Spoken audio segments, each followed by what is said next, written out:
Ladies and gentlemen, it's playoff time. Welcome to Chicago. With me this morning, Andy Zimmerman. I'm Mike Sheldon. You're watching the Bocce Broadcast Network. We have Season 1 quarterfinals, first round of the playoffs, live today. Let's take a look at our bracket. 6 teams still alive after today's matches. Will be down to 4. Starting off with that 4 seed versus 5 seed on the left of the bracket, Highwood Stallions versus the Beverly Jacks. Winner plays into the number 1 overall seed Elmwood Park Eagles. And following that 4 versus 5 match this morning, we will have the 3 seed Park Ridge Penguins versus the 6 seed Bucktown Billy Goats. Winner that, as you can see there, plays into the Fulton Market Butchers, who dramatically captured that South Division title in the final match of the regular season. We will also be live Wednesday this week. Well, today's Saturday, so next week, Wednesday, this coming Wednesday, the 8th at 7 Central, and Thursday the 9th, as usual, at 7 Central. And then our championship series, best of 5, starts at 1 p.m. Central next Saturday. Hey, Andy. How you doing? Good. Here's a look at your standings at the end of the regular season.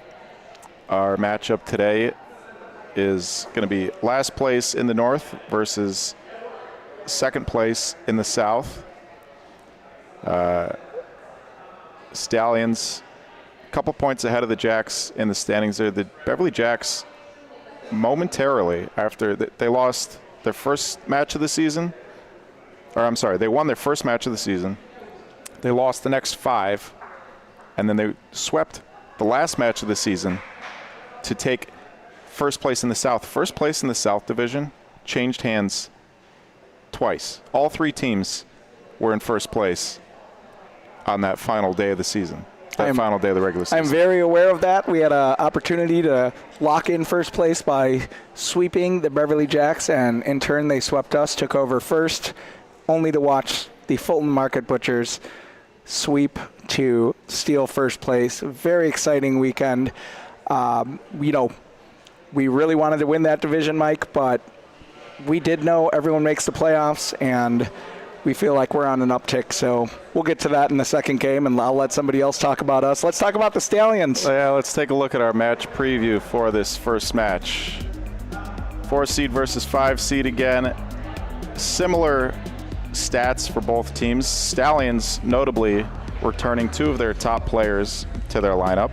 Tom Holloman back from the Netherlands, and Todd Michael back from training in Thailand. Both those gentlemen are top 5 in the league shooting and rolling percentage.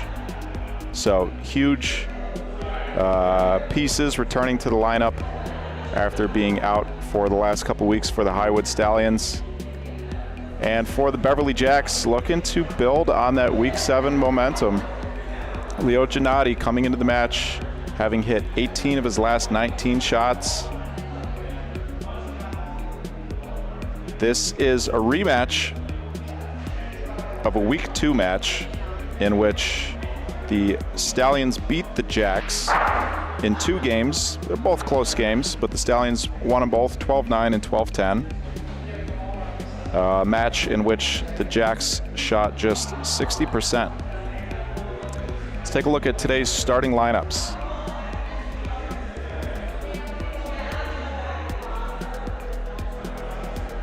As we said, for the Stallions, back onto the court, Tom Holloman and Todd Michael slotted back into singles. Todd, top 5, rolling 103 for 153 on the season, 67%. It's 3rd in the league, qualified rolling average, shooting 44 for 61, 72% is 4th in the league.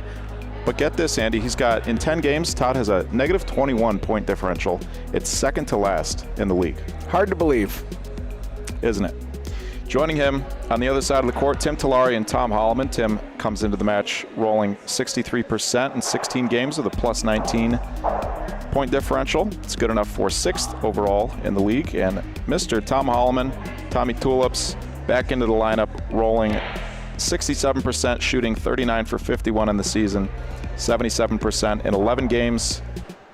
His plus 26 point differential is good enough for 2nd in the league behind Anthony LaBarbere's plus 60. Tom Holloman comes into this match on a 10-hit streak. And for the Beverly Jacks, starting at singles, Leo Gennady, number 7, rolling 45 for 85 on the season, just over 50%. And shooting 36 for 42, 86%. Number 1 shooting average in the league. Comes into the match, like I said, having hit 18 of his last 19 shots, including 17 in a row. In 9 games, Leo is plus 20. That's 5th in the league. Joining him on the double side of the court, Courtney Strickland and Miles Russell. Courtney's pointing 65%, 108 for 166. That's 8th in the league in 16 games. She's got a negative 15 point differential. And Miles Russell shooting 76 for 106, 72%. Good enough for 5th in the league. In 17 games, Miles has an even point differential. And he comes into the match with a 4-hit streak. So you're saying these guys are good? Thank you, everybody, so much for joining us from home. The usual suspects in the chat. We appreciate you. Hit that like button if you haven't done so yet today. First ball of the playoffs. Another trivia answer for you. Todd Michael, right on top, back from Thailand. And right on top of Paulino. That training must have done him well. Leo Gennady looking to start a new hit streak. Clips it. Rondina helped him out a little bit there. Nice controlled Rafa to use that Rondina on the side of the court for Mr. Gennady.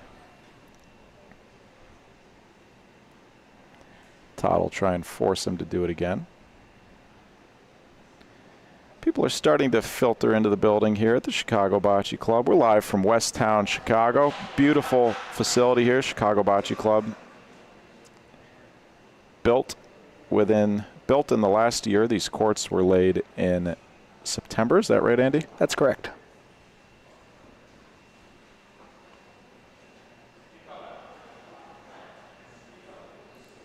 This ball looks a little short here from Leo. Coming into this match, 45 for 85, 53% rolling on the season. And Leo electing to roll here. I know he's got some room, but it's probably just a sign of respect for Todd's consistency. He knows if he shoots that out and doesn't stick around, Todd's going to put it right back in there. And took him 2 balls, but he beat it, and he's in a great position. How about this Jacks bench? As Todd considers his options here. On the bench for the Jacks, Lilia Zaparaniak, plus 22, plus minus for the season, 3rd in the league. Aaron Brown, 75% rolling, 1st in the league, qualified rolling percentage. Alicia Harvey, 67% rolling, 5th in the league, rolling percentage. Very impressive. And while they are all outstanding players, they're relatively new to this long court game, and I think that has a lot to do with the leadership of Leo Giannotti at the top, building them up, and 2 world-class players of Courtney and Miles. Soprano, little too hard for the Rondina to carry it down. Last ball, the frame belongs to Todd Michael. And I like that soft roffer there by Leo. He didn't want to hit it too hard. Looks like Todd's ball's touching the Polino. Might have stuck his ball around and given Todd a chance to get multiple points, where he's going to end up with just 1 here. Little danger zone there for Todd coming in early on the Rondina. Not really, though. The idea there is if he comes around the left side of those green balls on the wall side and touches his own, he could have moved Paulino to make 3. Your Highwood Stallions, brought to you in part by WG Pizzas.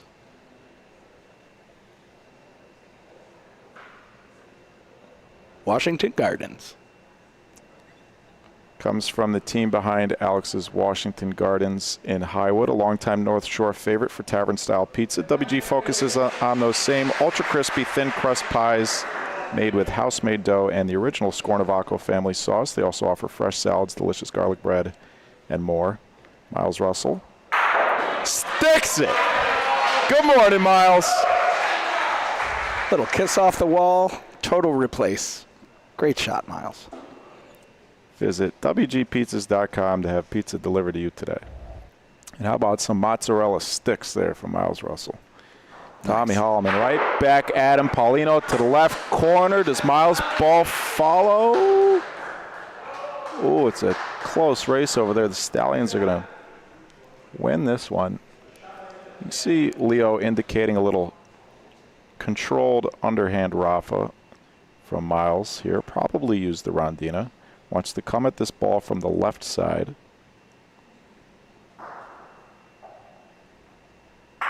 Oh, just a little. What a shot. Early on the Rondina to make 2, but he gets the point back for the Jacks. Ball advantage here for the Beverly Jacks. Last 2 balls are going to be Courtney's.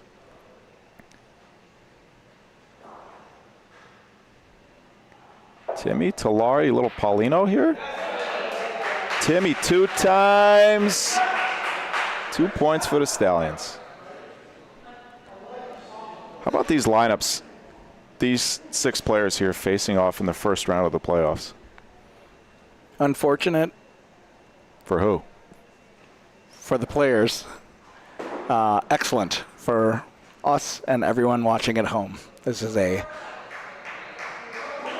at the beginning of the season, people might have predicted this as a finals matchup, but that's what the regular season's for, is to give you seeding. And everyone's got to win the match in front of them before moving on. And only one of these teams will be moving on.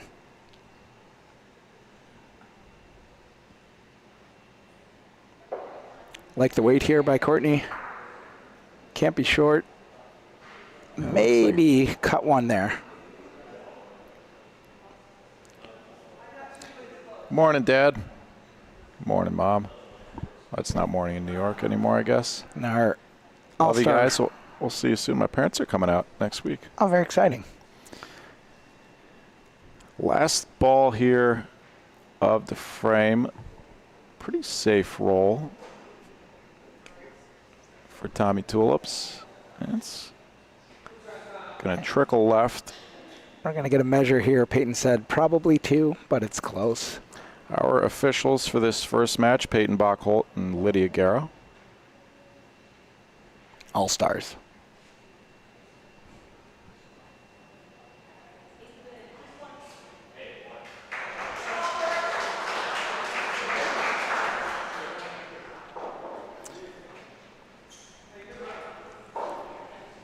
James Salvaggio. Hey, Matt. Kevin Clark. Julian, good morning. Mr. Golden Seal. Not sure who that is. Morning. What up, J-Lo? Zoe. Up early on the West Coast. We love it. P-Jet. Rafa and Rondina. Rafa is a shot on the ground as opposed to a shot in the air. Rondina is that little ramp. It's about 6-8 inches out from the side wall, runs all the way down the court. Allows these players to do these little shots where the ball carries out off of the wall, just like that. Leo Giannotti, did he beat the point? Wow. Todd Michael, that just speaks to the skill of these players. That's a ball that is very difficult to beat. Todd looking to clean it. Paulino to the back will work too. He's got about a 7-foot point back there. And if you're watching at home too, you're not going to see the Rondina. It's not visible. You can't feel it on the court, but it's built underneath the court and allows these balls to come off the wall just like this. This looks like perfect speed from Leo.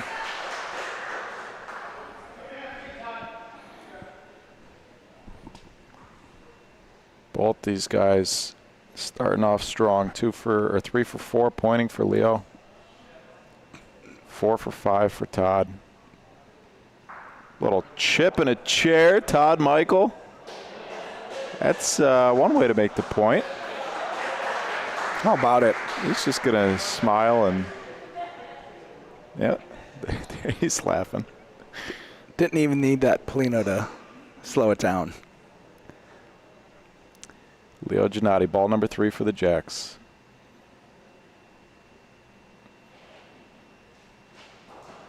Man, he gets close to that wall.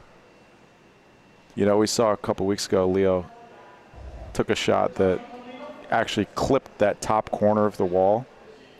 And I asked him after the match about that shot, and he said it was a mental mistake. He said he changed his mind. How often does this happen, Andy, as a shooter? It happens. He changed his mind halfway through his shot on how he wanted to shoot the ball, and he just turned his hand over and clipped the top of the sideboard there. This is going to be a great defensive ball, but it leaves the line open for Todd. And while I wish it never happened, Mike, it does happen often, and sometimes it works to your favor, and more often than not, it'll cost you a ball. Another great ball here by Todd. Is that enough? One time, 3 straight 1-point frames for the Highwood Stallions to start off this match, and the GOAT is in the building with a pile of signs back here. Fans are starting to filter in. Thank you to Montucky Cold Snacks for sponsoring the CBL. They're American-style cold snack lagers, a light, effervescent, sessionable beer designed to be crisp, clean, and refreshing like a gurgling mountain stream. MontuckyColdSnacks.com. Have a Montucky for breakfast. Jen, I can't wait to see those Paulinos. Tell your husband I saw his email. I haven't had a chance to respond yet, but those prototypes look really cool. Hey, Mom. Rock, sexy Grandpa Delicio. Shout out. Star player for the Steel Valley Bocce Club in the Ohio Bocce League. Mondays at 6 Eastern on BBN. What's up, Rock? We've had some incredible battles out there, and what I love most about it is class player, real gentleman. Oh. One of the best father-son duos in bocce for my money, Rock and Dante. Is that a new? Oh, he got it. The goat is now also a rabbit. He's a shapeshifter.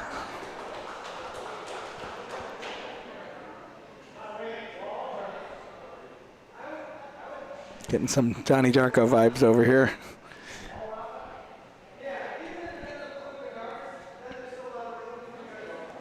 Dan Spomer. Nice to see that name in the chat. How you doing, Dan? Hey, Dan. Thanks for tuning in. Miss you, bud. Ooh, little nice and easy from Tim Talari. Going to be 2 balls back for the Stallions.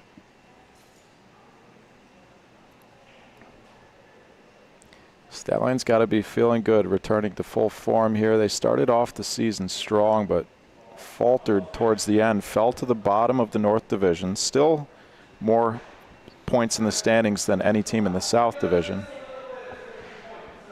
But a team that might have been expecting to fight for that 1 or 2 seed falls to the 4 seed.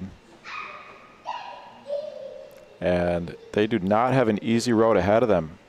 Neither of these teams do. Winner of this will play against the #1 overall seed, Elmwood Park Eagles, a team that hasn't lost since week 1. And inversely, in our division, we have a better match record than the Beverly Jacks, but they outmatched us in the head-to-head, getting the 5 seed over us, putting us down to the 6. So Stallions off to a very strong start. Some great rolls there. We've got a 6-0 ball game going into frame number 5. And welcome back to the 2 Ts, making the 3T starting lineup, bringing that back. T3. 3 for 3 shooting. Speaking of threes. Shout out Jerry McNamara, new head coach, Syracuse basketball. Can't wait to see how the next couple of years play out for the Orange. This ball is long gone. It's a halfway to Thailand. Sure. The ball's on the train back to Midway. Well, O'Hare. I guess you can't fly Midway to Thailand, can you? You think you could fly direct Chicago to Thailand? I'd bet. I mean, you can fly to Hong Kong and Tokyo and Seoul. Seoul plane. Todd Michaels going to be favoring Paulino here. Giving himself a big target. Shooting the right side of Paulino. Gets the ball, sticks it, but not exactly what he wanted. Plenty of space here and ball advantage still for Leo. See if Leo gives him another double target on Paulino.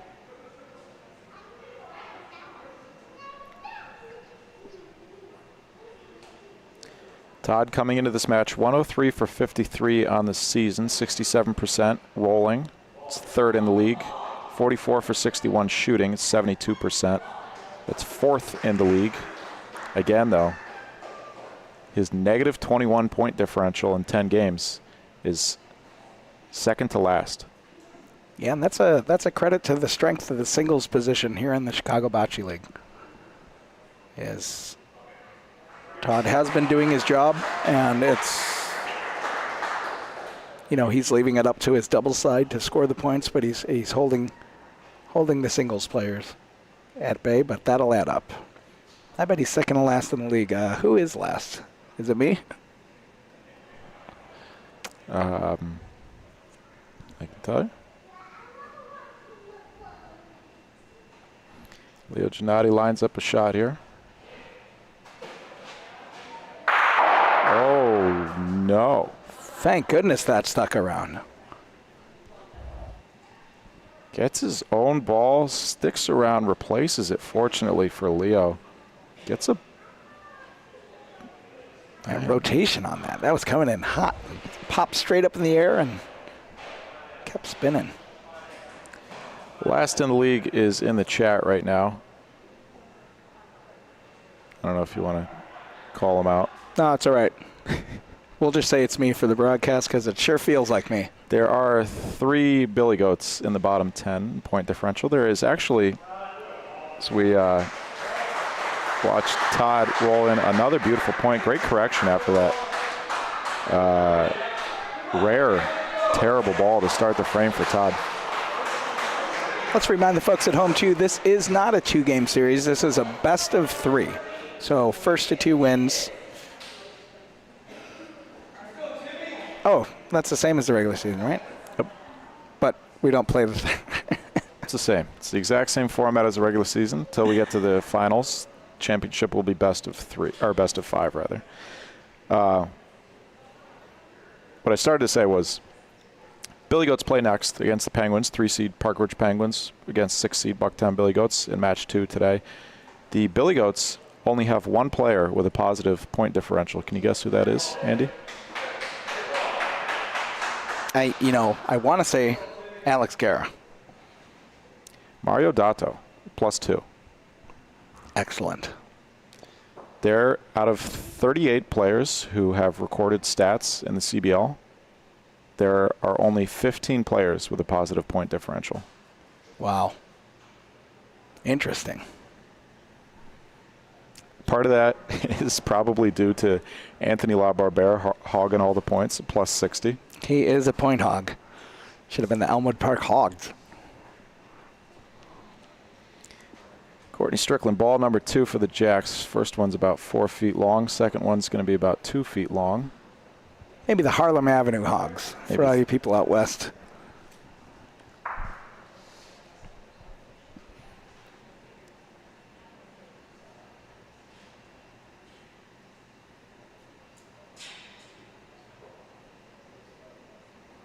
Miles would love to sit on the inside of this ball. Great spot for it. Stallions probably still shoot this. Yeah, if you're going to be hot, be perfect. Miles is pretty fortunate to get right on that ball. So if that ball sails through, they could be looking at ball game. And I wonder if they're feeling the weight here of the 8-point deficit. It's, they're definitely on the group chats all week talking about this big game, and we know how talented this team is, and they haven't quite put it together this regular season.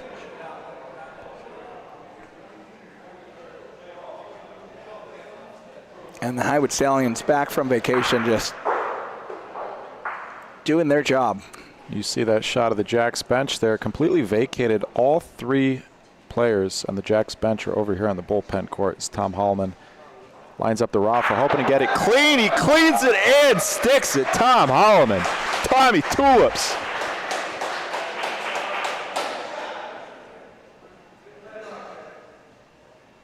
What a shot. Now, you got to bury this ball, or you got to be thinking Polino right here. Just 8-0. This would be a good spot for a timeout for the Jacks.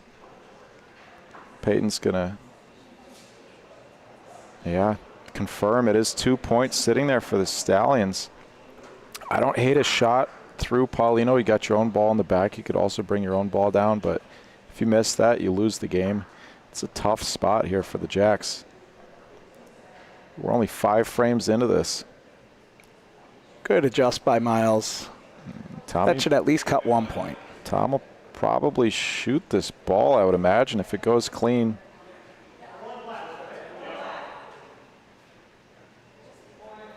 I think the safe call here is to shoot this, but the Stallions have been pointing so well.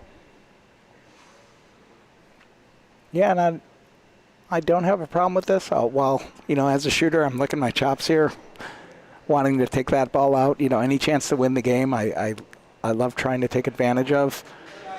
But they haven't done anything wrong yet, so Timmy 2 times. Drops one in there.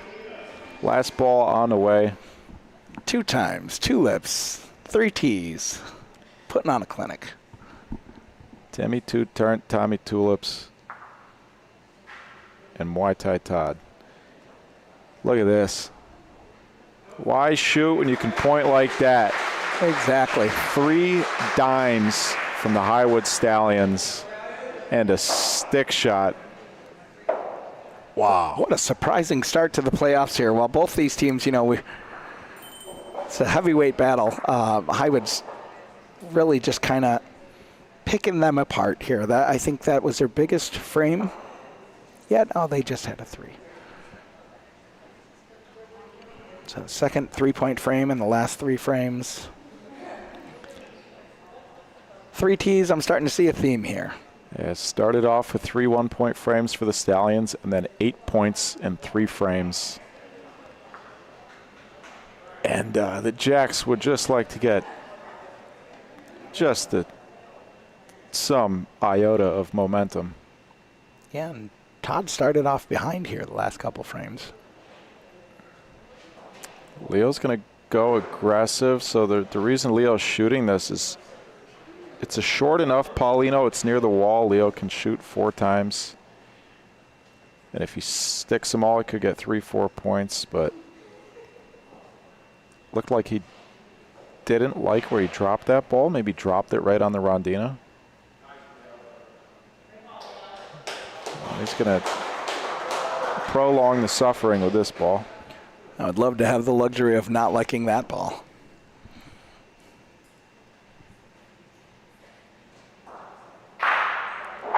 Ooh. Just what they needed.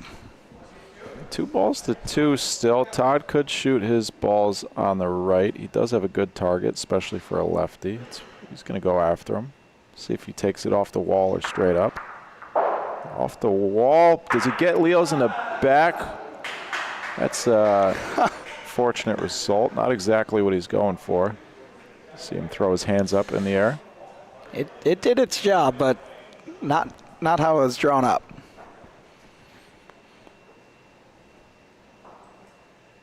This ball's got to be in. Ball number 3 for the Jacks. Leo does still have ball advantage. Todd will just point on this. Leo's ball is Todd's Paulino here, meaning that Todd would love to just put a ball close to Leo's. If he beats it, great.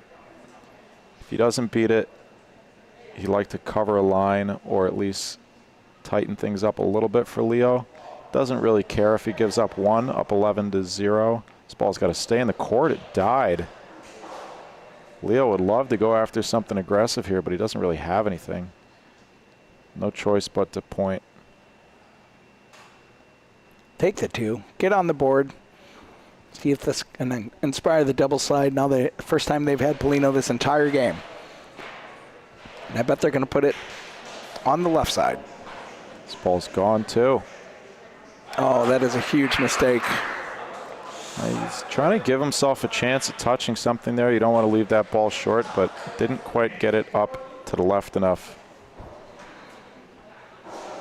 But the Jacks are on the board. Their first points in the playoffs come in the 7th frame of game 1.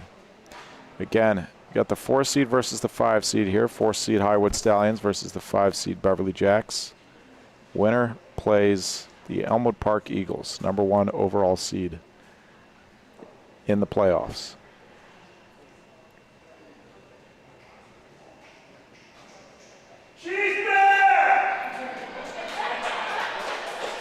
Trying to breathe some life into the Jacks here. We see the bleachers filling up, rails filling up. Courtney putting that Paulino in the middle, taking Timmy off his wall ball. Let's see if Tim's got an answer for this one. Of course he does. Maybe that's a little short. Oh, good.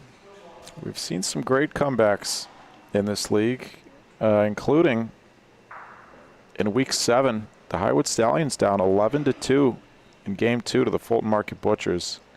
Came back and tied it 11-11 before The Butchers ultimately closed it out.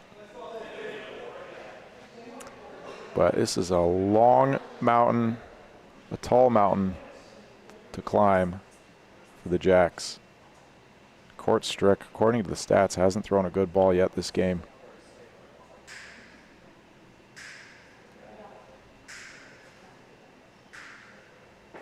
And it's all right. It's a good spot for it.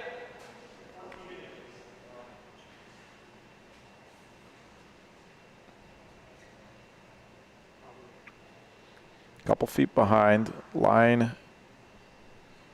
They're digging a rut there on that line. Tommy might chip for, nope, not hard enough, just one. Now I'm not going to be able to stop calling him Tommy. Tommy tulips. Interesting fact about tulips, they are genetically predisposed to growing away from the center of the earth. Even if you get cut tulips at home, they will continue to grow until they die. Miles Russell clears the area. And that's a tough leave. He's going to have to get this ball in, or that's going to be ball game.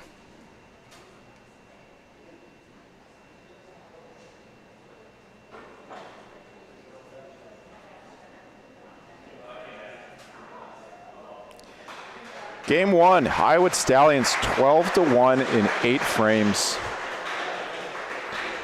Total domination. My goodness, what a homecoming for 2 of the 3 Ts. And nobody's happier than Tim Tillari holding down the fort while they were away. Let's take a look at our match stats presented by Bocce Labs. Ugly, ugly stats for them Beverly Jacks. Under 50% rolling, under 50% shooting. Something's got to give. Decent performance for Miles Russell. Beautiful stick shot in that first frame.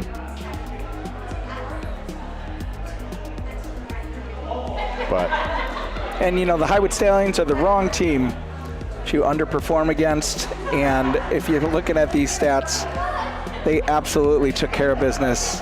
Hardly missing anything, not missing a single shot. And while they were 15 for 20, pointing 75%, which is very good, those 5 balls weren't terrible either. So a commanding performance from the Highwood Stallions, coming into the Chicago Bocce Club, playoff ready, and sending a message to the Jacks. You're going to have to beat us 2 in a row, and you know who we're sending out next game. I really wonder if we're going to see a switch on the Beverly Jacks lineup. We did see their entire bench warming up. I wouldn't be surprised to see Lilia come in here for Courtney on the pointing side. Lilia's put together a great season, and you know, started off shaky and then really kind of built into consistency. And again, you know, on a team like that, giving her a chance to grow into her own, that would be a big opportunity for her to come in and turn the tables here. The stats most of the stats come with, they all do, come with some context, and you know, the numbers never tell the whole story. But one stat you can't argue with is that plus-minus stat. And Lilia's plus 22 is 3rd in the league. She's had some strong performances when they've put her in to start. Stands are starting to fill out here at the Chicago Bocce Club. Folks, the Season 1 All-Star vote is live at ChicagoBocceLeague.com. You can scan that QR code on your screen there.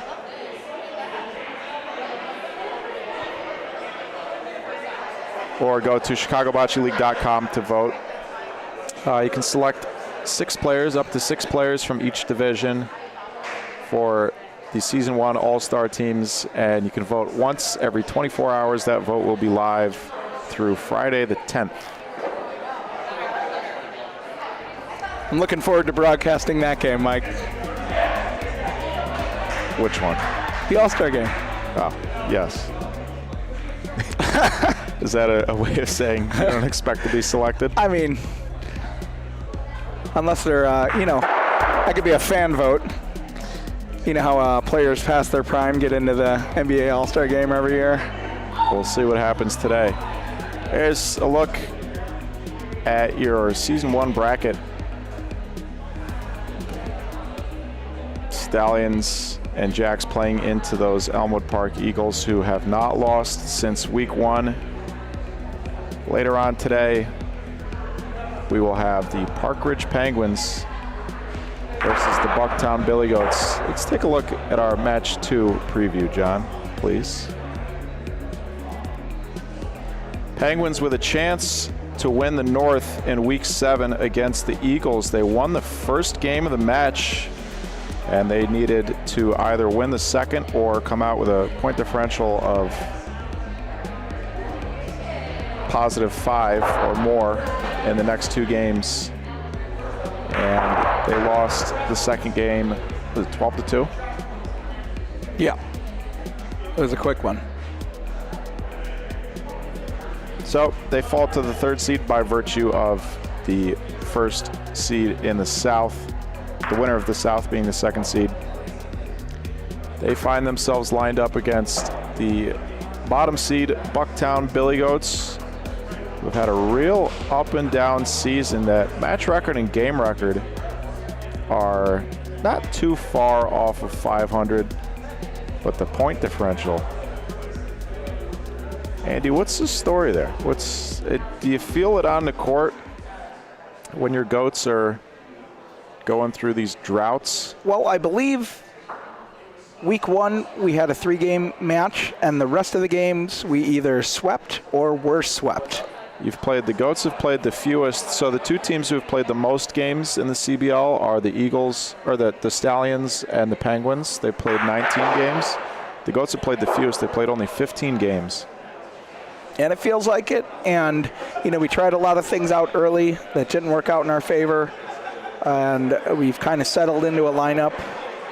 And our big losses, it feels like we either start off poorly or start off well and then have an unfortunate frame that kind of sucks the wind out of our momentum. And we hadn't been able to recover from that, but that's what the regular season's for. It's for learning, it's for figuring out who you are, how your lineup works, and we have settled into a nice rhythm. And I know practice is practice, but we've been practicing really well. Our team is unified, and we are absolutely ready to compete this afternoon. And hopefully, take inspiration from our friends, the Youngstown Flash, who is also a 6th seed, and they did pretty well. I'm looking at the numbers here. The Billy Goats have allowed actually the fewest points against in the league. I think a lot of that is played by far the fewest games. I actually misspoke. The Eagles, the Penguins, and the Jacks have all played 19 games. The Stallions and the Butchers have played 18 games, and the Billy Goats just 15 with a 40% win percentage. 6-9 is the fewest game wins in the league. Only 117 points for. The next lowest points for is 164 from the Fulton Market Butchers. Thank you to Bocce Labs for providing all these stats. Shout out Dave Hoffman, Milan Tomic,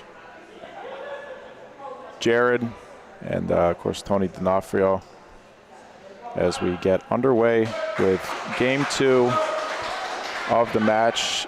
Todd Michael back on track. Back at it.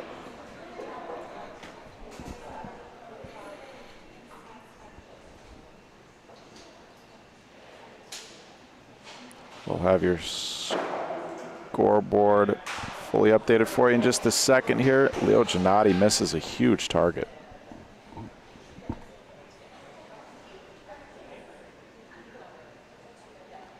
And this early in the match, I wouldn't have a problem with him taking another rip at this.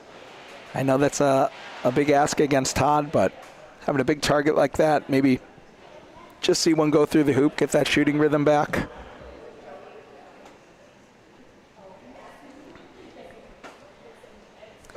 Not a good start for the Jacks.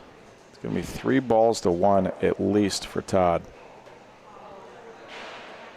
This one has a shot. It's a little long.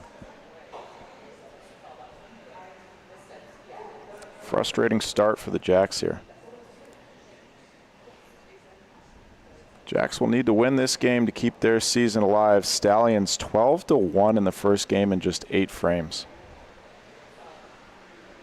And that 1 point came in the second to last frame.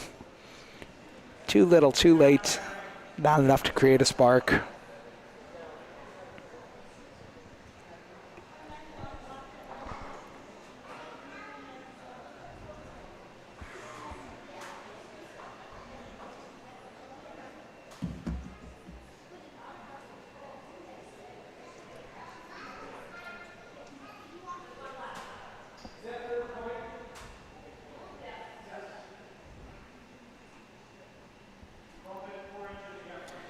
Crowd is starting to fill out here at the CBC. Right here in the heart of the city. Beautiful facility if you ever get the chance to come out. And we've always seen this crowd get bigger and bigger and bigger on Saturdays. And we mentioned early in the season, 11 a.m. on a Saturday is a big ask for us young Chicagoans. Oh, myself included. I don't know why I scheduled it so early. I just got to get through 2 more and then... Well, you know, we do appreciate the early games here, Mike. We are running, 10 American Bocce leagues, plus the CBL, plus 2 Chicago Bocce club leagues. And, opening this club, we got a lot going on. And the early start has been very nice to get home Saturday in time for dinner and kind of get our legs under us to get going for the next week. So it's been a benefit for us, but all that said, it's going to be nice this summer to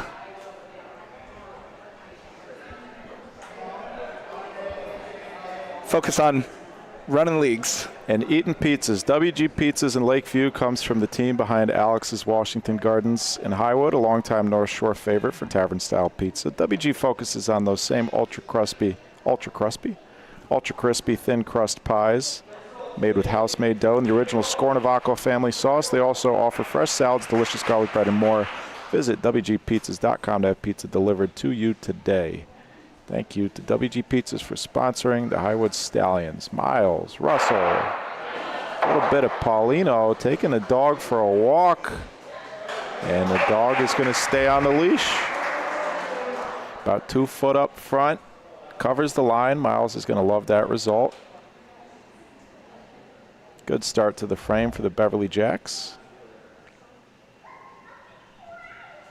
15-1 across these 2 games so far for the Stallions. Something's got to give. Timmy 2 times is a little too long, I believe. Oh, maybe not. It's more than 2 feet up front. Courtney Strickland, no subs for the Jacks after that thrashing in game 1. Courtney's more than capable of playing at the level of any of the top players in this league. Not just Courtney. I mean, this entire starting lineup for the Jacks. Look at this, right? You think she's upset about that first game? I think very few players latch on to that. I don't know if it's negativity or lulls better than Courtney and kind of goes into this dark place and turns it around, and looks like that's happening with that first ball. Let's hope it continues. Tom, clean, off the sidewall. Courtney will have to point again.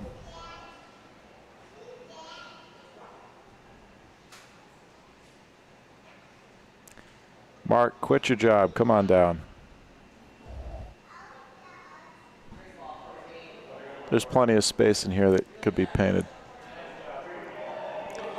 Courtney Strickland puts it right back, even better this time. 2 in a row, and this is the Courtney we expected to see game 1. And I think that tough loss lit a fire under her.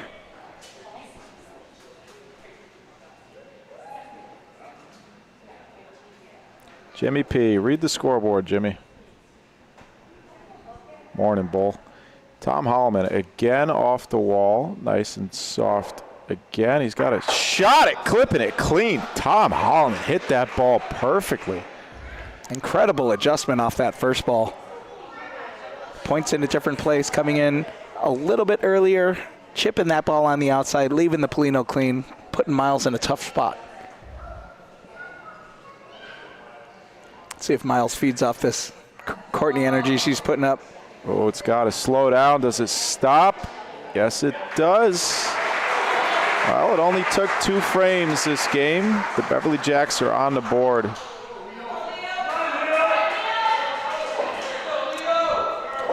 A lot of Jacks fans in attendance here. Those 3 Jack Tucks are brought to you by Montucky Cold Snacks. Tucky.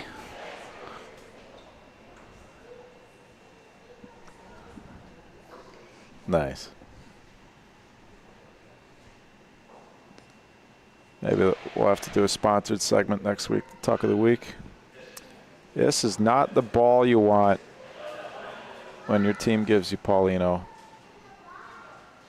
Leo knows it. He's not happy with himself.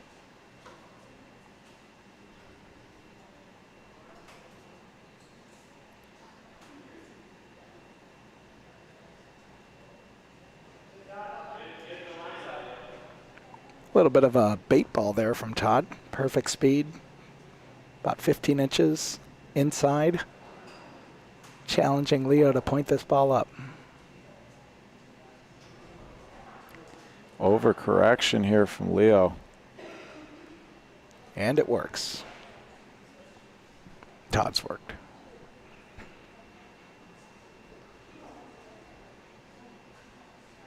We're going to have a rowdy house for match 2, Penguins versus Goats, playoff match on a Saturday. The house will be rocking. Not the easiest shot for a lefty here. Wow, Todd Michael sticks it for 2. All depends what lefty. He's going to have 2 balls back and a chance at a big frame. That back ball was Leo's second best ball, I think.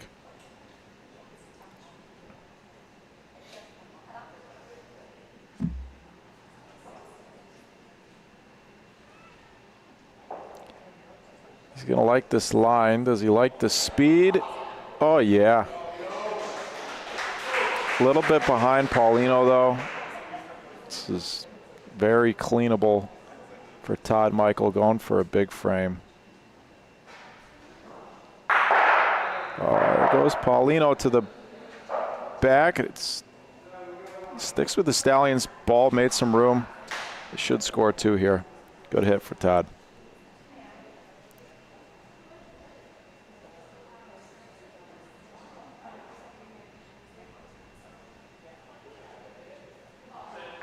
Five, 1 Stallions.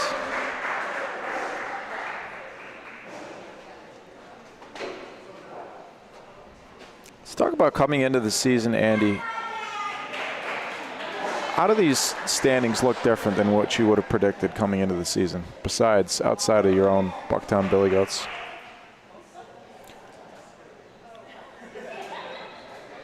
It's hard to say, you know.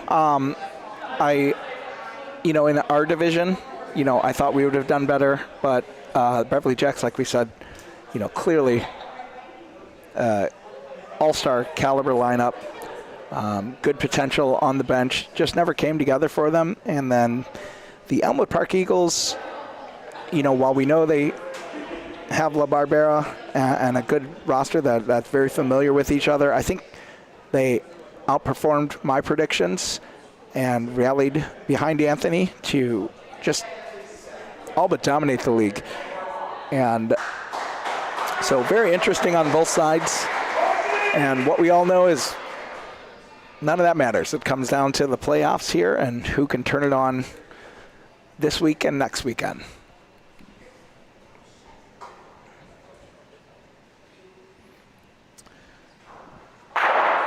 Tom Holloman moves Paulino again. We've seen this a bunch of times this game. These guys just clipping the side of Paulino and following it down the court. It's another great result for the Stallions. Big target for Miles, though. Paulino to the backboard would be nice here. He's going with the Sotomano stick shot. Sticks it, clips Paulino. Decent result there for the Jacks. Still ball advantage.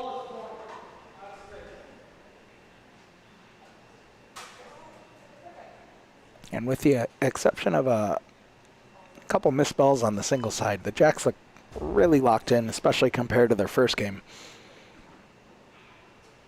So it is 5-1 now, but I'd imagine this is going to be a long match.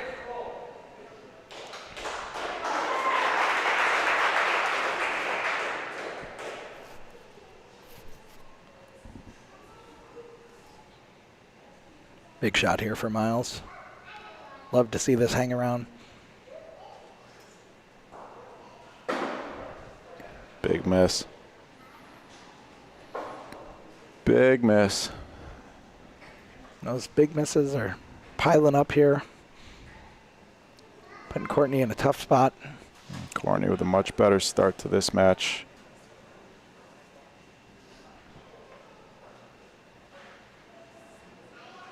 But a big deficit for the Jacks. Does she sneak around? Nope, she opens the line. Tom Holloman, this could quickly be 7-1. How about this stat line for Tom? We expect nothing less. Second best plus minus in the league coming into this match.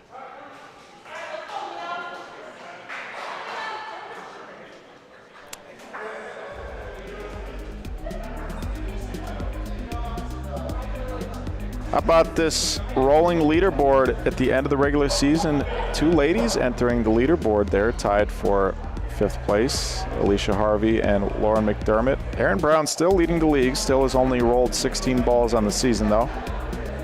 Only appeared in 2 games for the Beverly Jacks. Anthony LaBarbera, Todd Michael, Tom Holloman, Alicia and Lauren McDermott round out those top 5 rollers in Chicago.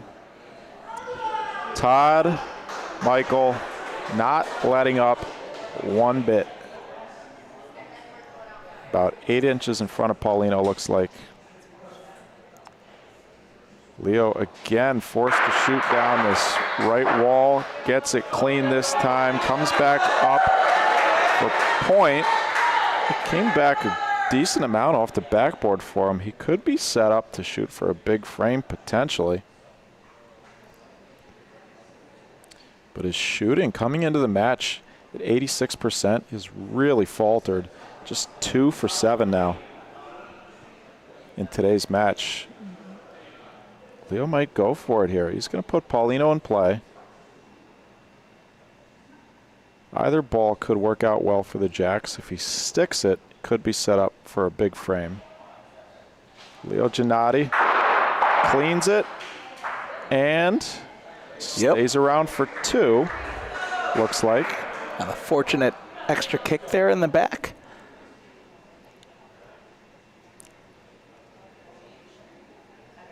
Leo in week 6 was set up in, you know, what could have changed the course of the Jacks season there. Going for his 15th hit in a row. Leo, and a game winner, hits the ball, gets called for a foot foul as he lines up here. Oh, sticks that one. Paulino, fortunately, to the Jacks ball, it looks like. Oh, and that extra kick, and we see that a lot when that Paulino's spinning into the back wall. It will pick a direction and carry. That could have changed that foot foul you know, in the season, a game never comes down to one shot. Certainly a season never comes down to one shot. But that was a game winner that got pulled back in a match that the Jacks ended up then losing in the next frame. That's the difference between the Jacks winning the South and getting the bye and entering the playoffs with the 5 seed here against the Stallions. Stallions are set up to score again. Todd can go aggressive into the corner if he wants. This could be a soft shot at his own ball on the left. And you can see the bleachers full of Jacks fans. Their ears are pointing up, but their shoulders are slumping down. This game is going just like the first one.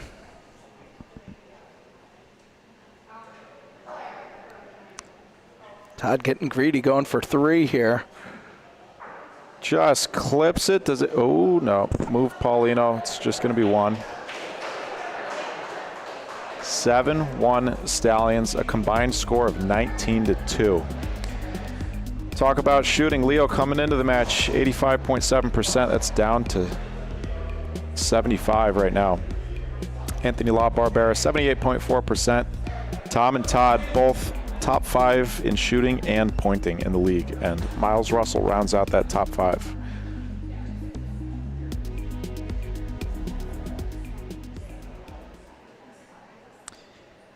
Timmy 2 times. First ball, the frame. Paulino, couple, 3 feet, 3-4 feet off the wall. He's on the pro side, covers the wall side line. Court Strick's going to come straight cross court. And we are going to have a special Courtside with Karm segment. Hi, my bocce friends, and welcome to the first game of playoff bocce here on this CBL Saturday. Cloudy day at the Chicago Bocce Club. We've been having some inclement weather. Excuse me, I can't even talk today. The coffee hasn't kicked in. But it's a Saturday morning, and we're watching the Jackson Stallions. And I sat down with both of these teams at the beginning of the season and asked what kind of memories they wanted to create as a team. Stallions said, get fans, get bocce out there, promote the Chicago Bocce League, and make the city of Highwood proud. So far, they are making the city of Highwood proud by winning Game 1 against the Jacks. Courtney Strickland said, going through this experience together and supporting each other, we are all new to the format, we are all new to this league, and I'm looking forward to creating bocce core memories together. Leo said, the friendship aspect of this game, yeah, it's competitive, but you have nothing if you don't have the camaraderie. And Miles said, enjoy each other's presence, see each other grow, and lift each other up when we see these moments of training and be able to use these moments to improve our team. Well, hopefully the Jacks can use some of these moments to get it together and fight back. And tell me in the chat, who do you want to win this game, Stallions or Jacks? I know who I'm rooting for. Mike? Thank you, Karm. She rooting for me, is that what you're saying? We're all rooting for you, Mike. Vito, morning, Vito. Am I spreading false news? I might be. I believe you, Vito. I think it's an Italian word, falsinfo.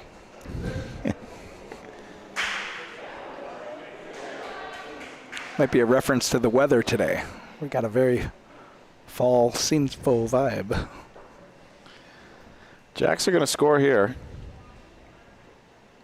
Thank you, Karm. Thank you, Alex, for running the camera there.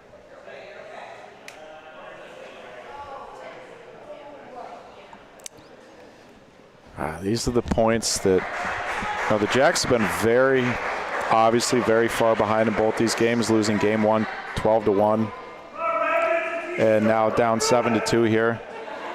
But those are the points. A couple times when Jacks have had chances, two of the 3 frames that the Jacks have scored, they've had a chance to score more than one, and they haven't. Little bonus bocce coming to you this week. We will be live Wednesday the 8th for our first semifinal matchup. That'll be the 2 seed versus the winner of the second match today.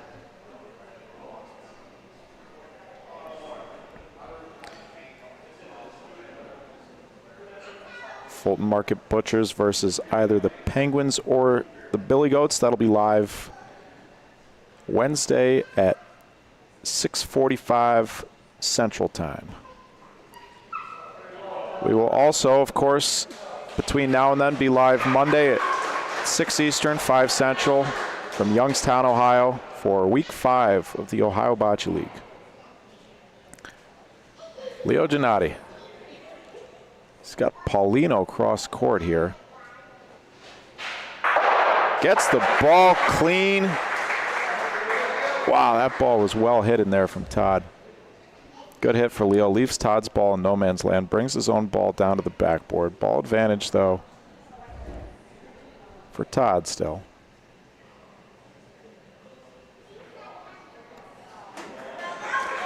Gordo Paulino. Gordo Paulino. A little touch on Paulino. Not an easy shot for a righty. Cross court around the front ball.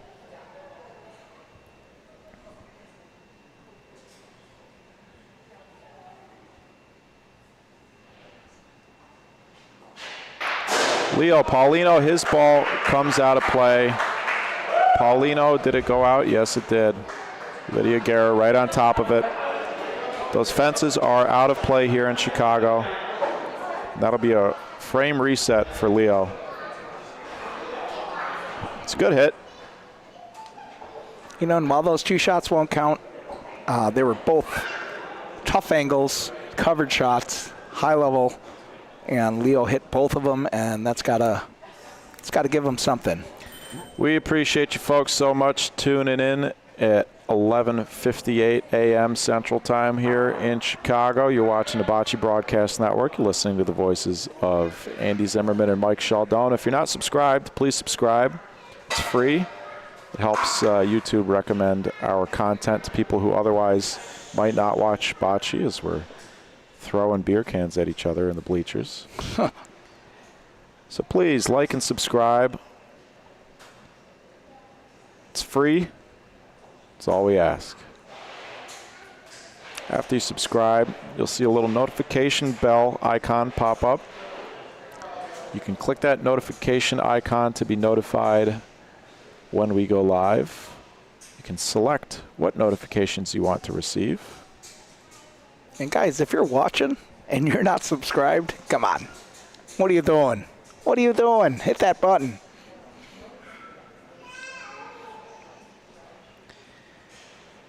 OBL Commissioner D-Cat in the chat. What up, D-Cat?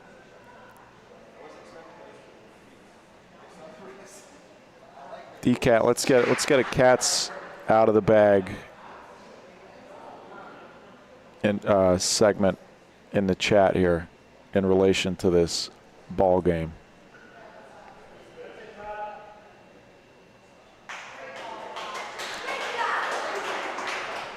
Hard to do Cats out of the bag when you don't get to talk to the players personally. True. New segment there in the OBL. Leo Gennady.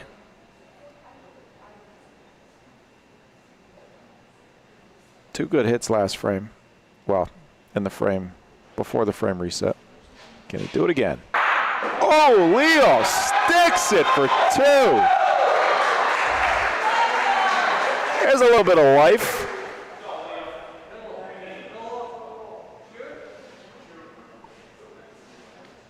And speaking of the Call of Cthulhu, sticks around. Jacks are probably talked to my old bocce mentor in the break, dug deep. And they're going to have to do that if they want to get back in this one. Andy, the Stallions, the Highwood Stallions are 16 for 16 shooting in this match. It feels like it. And 29 for 39, 74% rolling. This is an incredible performance in the playoffs here from these three starters on the Highwood Stallions. And a notable improvement for the Jacks from game one to game two. Just the energy around the court and the execution have leveled up. But competing against 100% shooting and 75% pointing, it's tough. 16 in a row for the Highwood Stallions to start the playoffs. All right, Cats out of the bag. Leo wins this frame, they win the game. There's the call from Danny Catullo. You know, they love to say that in Ohio. We win this frame, we win the game. All right. It's almost never correct, but they love to say it. Shout out to everybody watching in Ohio. Well, we always say, Mike, if you score 1 point, you cannot lose. What's up, Foo? Shout out to the ITAM, sponsor the OBL out there in Warren, Ohio. Thank you all for watching. Quick timeout here from Leo. He's going to take a look. You know that they want to put more points on the board, but this is a tricky situation. If he comes off the wall too early, he's got a chance of selling by pushing Miles' ball in. Todd's ball in. Great cover ball by Todd. And Leo just wants to look at it for himself. Undoubtedly going to go for something here, but you cannot sell this point.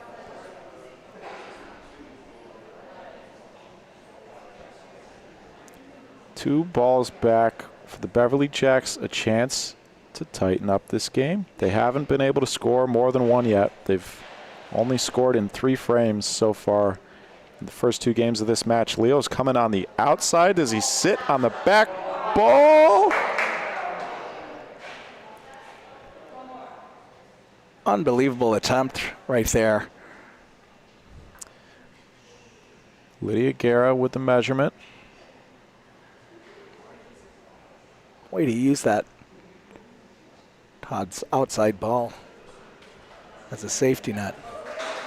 2 points sitting there for Leo. He can't contact that front ball. He's going to burn his last ball. Huge frame for the Beverly Jacks on a beautiful, gorgeous stick shot from Leo Gennady.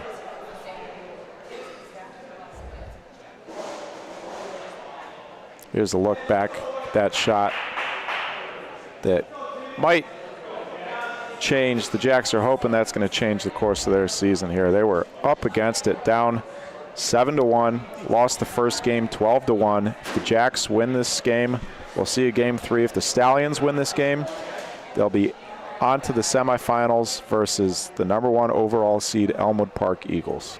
And you know, you mentioned earlier that line foul on one shot could have changed the course of their season. Let's see if this shot turns their playoff hopes around. And Courtney burned the Polino here, and Todd puts it right back in his sweet spot. Let's see if Courtney's got an answer for this. She sure does. Oh, this room's lighting up here. We got a lot of Jacks fans in the audience, and they've been waiting to see something out there. Tommy Tulips lines it up straight up. Paulino's in play here. Gets it clean. Stallions maintain point. Keeps that 100% shooting clip going. Unreal. 17 for 17 for the Highwood Stallions. Did you mention Tom Holloman coming into this game on a shoot streak? Because he's got 8 more. Wait a second. Tom Holloman entered this. He just tied. No, he just took. He is the highest. He came into this on a 10-hit streak. He's 8 for 8 for the match. After that hit, he now has an 18-hit streak. That's the lead, right? I didn't even catch that. That's the best in the CBL. So far, the best across semi-pro bocce North America's Anthony Capogreco's 26. So exciting. One of the most exciting bocce matches I've ever seen in my life. Tom Holloman, 18 hits in a row. I didn't even catch that. Also, Todd Michaels, 7 for 7 in this match. Tim Talari, 2 for 2 shooting. And following that up with some really solid pointing. And the Highwood Stallions are 1 point away from tying the former hit leader at 18 in a row as a team, which I think is even harder to do. 2 balls back for the Stallions here. Miles is going to leave one up front. Little defense. He'd like that ball to be a little bit more to the right, cover the line a little bit more. He's not going to hit. Excuse me. He's not going to hate where that one's positioned.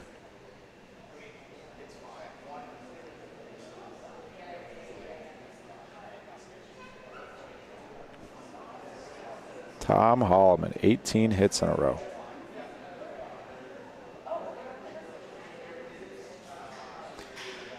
Why roll on that ball, Danny? I don't know. I guess because the line is open, they could have touched Paulino for 2.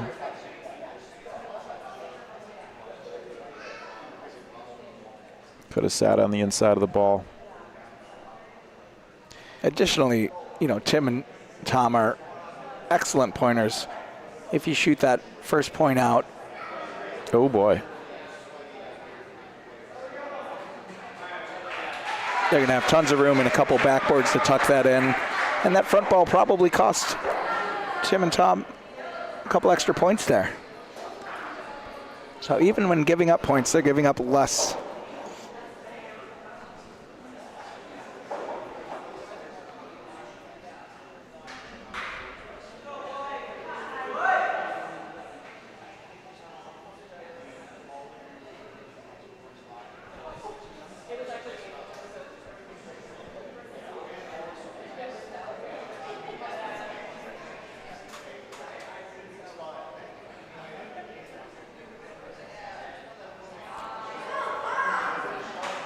Keep that pressure on, man.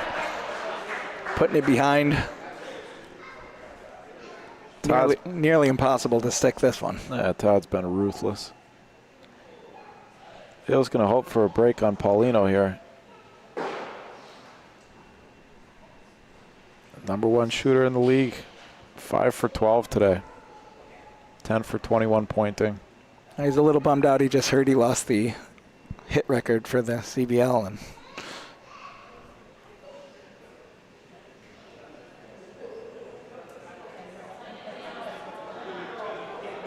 this ball's in the neighborhood. Interesting decision by Leo not to shoot the second time, especially with Paulino. He could shoot the ball straight through Paulino from center court if he wanted to. He's got a chance to steal it here. Is that enough? Yeah, it is. Yeah, he's well positioned here.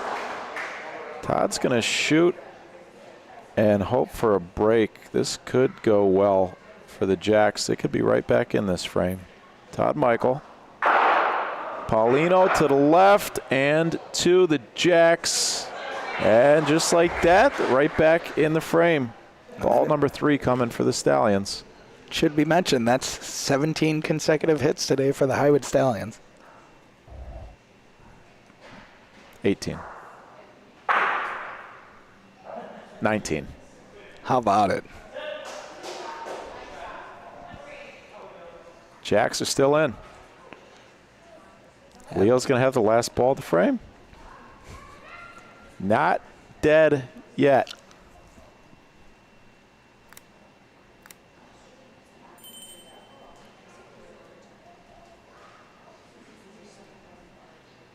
Oh, he's got a chance to chip on his own ball. Could make 2 here if he hits it. Solid enough, just 1. Great line. That ball was gone if it didn't touch. Leo will have to shoot the inside of this ball. Yeah, and he caught just enough of that. Todd is forcing Leo to just shoot up and down these walls. Even in spots where Leo doesn't necessarily have to shoot up and down the wall, he's choosing to, especially with that right wall. Again, going for the left side of the ball, 75 feet down the court. Gets it! Doesn't stick around for the second point, but what a hit there from Leo Giannotti. Excellent. I'd love to see the fight in the Jacks here. They're not throwing in the towel. They do not want to lose 8-5. They do not want to lose this match. They do not want their season to be over. Beverly Jacks are not ready to take off their bocce shirts and put on their Easter bunny costumes. That's what people say. A lot of people are saying that. There's there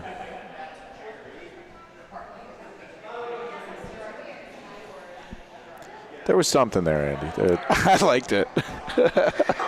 It's not Sunday yet. Something like that. Bad ball again for Courtney Strickland. 9 for 16 this match. That was just a mental lapse because we saw her put the Polino in that exact spot and roll 2 perfect balls just a few frames ago. Yeah, this is decent here for the Jacks because Paulino could move on a hit. They would like Paulino to move.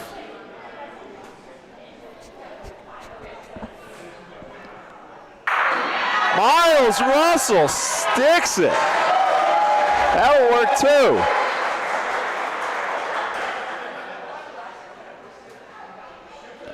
Put that in your Easter basket.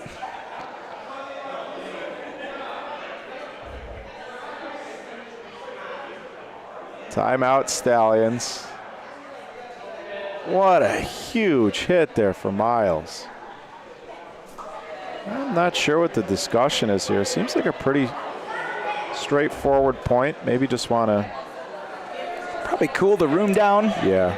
Give yourself a chance here. The Jacks, every time that they've had a chance to get some momentum, they've put in, every time they've scored, they've had a bad first ball the next frame. Again in this frame. Timmy turn, little Paulino, 2 points on the backboard. And you got to imagine the Jacks are going to look at shooting their double target on their own balls here on the left. Leo's saying somebody shoot it. I don't care who. Court Strick, only her second shot of the match. She's got a big target here. Going for either one of their balls. Misses by a lot.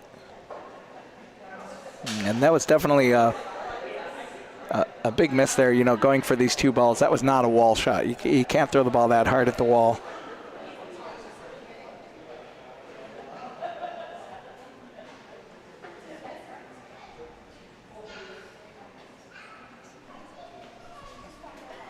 Wow. We are grinding it out here, guys. 20 hits in a row as a team for the Highwood Stallions. 20 for 20 this match. 10 more, and that's an ESPN documentary.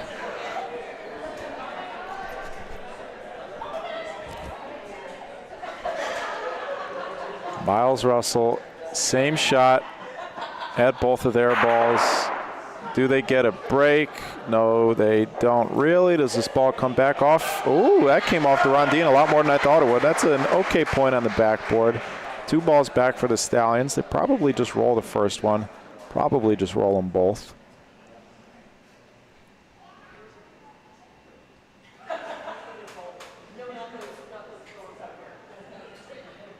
Is this ball going to stay in the court? Little chip on Paulino could be good for the Jacks. This ball is gone. Last ball, the frame on the way. I probably should have just shot it, right? Shoot what? Anything. They can't miss. It's going to stay inside this ball. It's going to be short. The Jacks are going to score here. 2 balls back for the Stallions. Nothing doing. And there you go, D-Cat. Make Tom roll.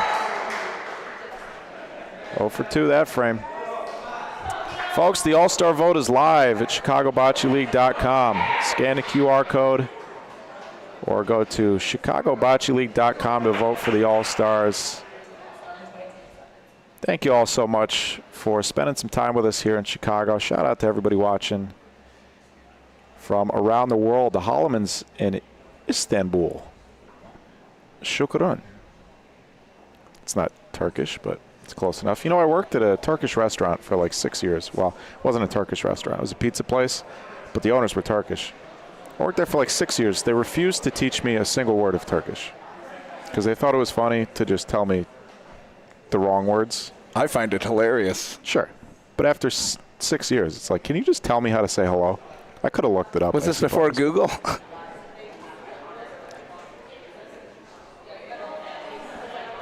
Shout out to everybody out in Ohio, California, Southern Illinois, Florida, Pennsylvania, New York, Missouri, France, Chicago.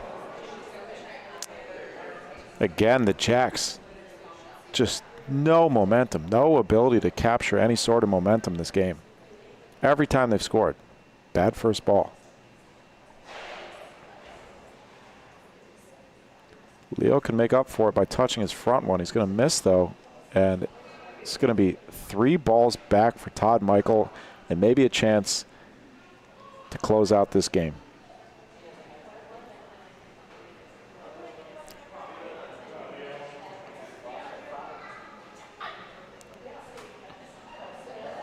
Leo is not going to be happy with himself today, even if they come back and win this game. Going just point speed this time, not giving himself a chance to bump his own ball. Here comes a shot from Todd Michael. Can he make it 21 in a row for the Stallions? And 10 in a row for himself. Big miss, almost took out their own ball. The streak is over. Well, Tom Holloman's 18 streak is still alive. He's got a couple more shots at it. Sticks it. 2? That looks like 2, Andy. 2 times. Todd 2-time. Put that in an egg and hide it. Boeing. Oh, no. Is he going to sell the 3rd point? Official calls just 2. Looks like he sold that back point. He's going to confirm.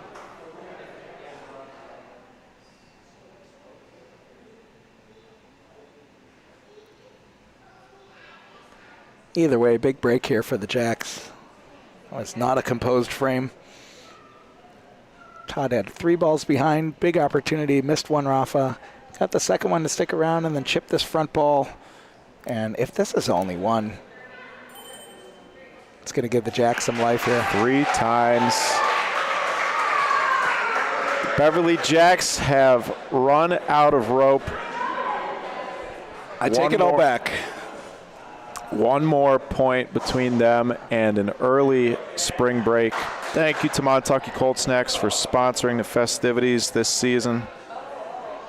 Their American-style cold snack lager is a light, effervescent, sessionable beer designed to be crisp, clean, and refreshing like a gurgling mountain stream. MontuckyColdSnacks.com.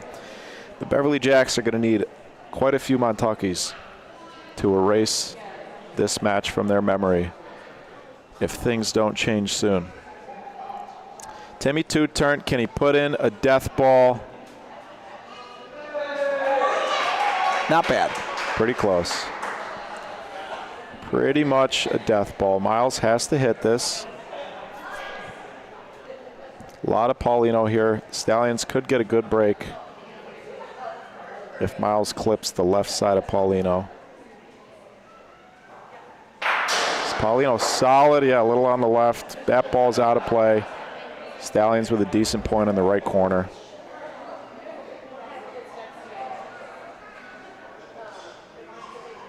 There's that good break for the Stallions. Look at that action. Chips off the Paulino, clips the top of the point ball, flies right off the court. Really unfortunate for the Jacks, who need as many balls in play as they can. Oh, just such good first rolling from the Stallions, keeping the pressure on throughout the entire match. Oh, and another dead ball. It's been these first balls.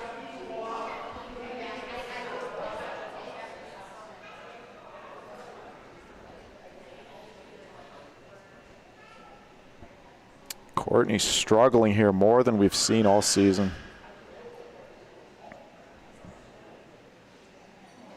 This ball's going to be short, I think. Beverly Jacks are down to their final ball. And we're going to call a timeout. 49% rolling today, 13 for 23, 57% shooting for the Jacks. And these Highwood Stallions, 35 for 53, 66% rolling, above their season average. and 21 for 22 shooting. Unbelievable, truly. And the Jacks here calling a timeout just to discuss their plans in Cancun. The Elmwood Park Eagles are watching at home, and they are hoping the Stallions get this out of their system before they have to face them. Miles shooting probably the double target here.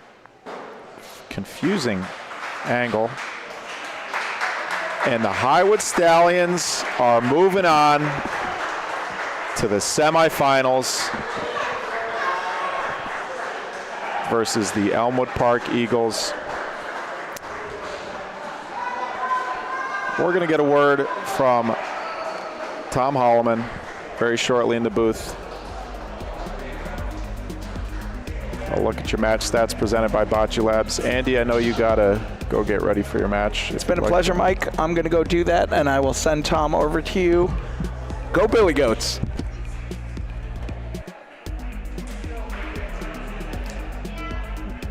As we take a look at these stats, you'll be able to vote for player of the match at ChicagoBocceLeague.com following the conclusion of today's broadcast, as well as those Season 1 All-Stars. Folks, what do we see? Who do we want to be nominated?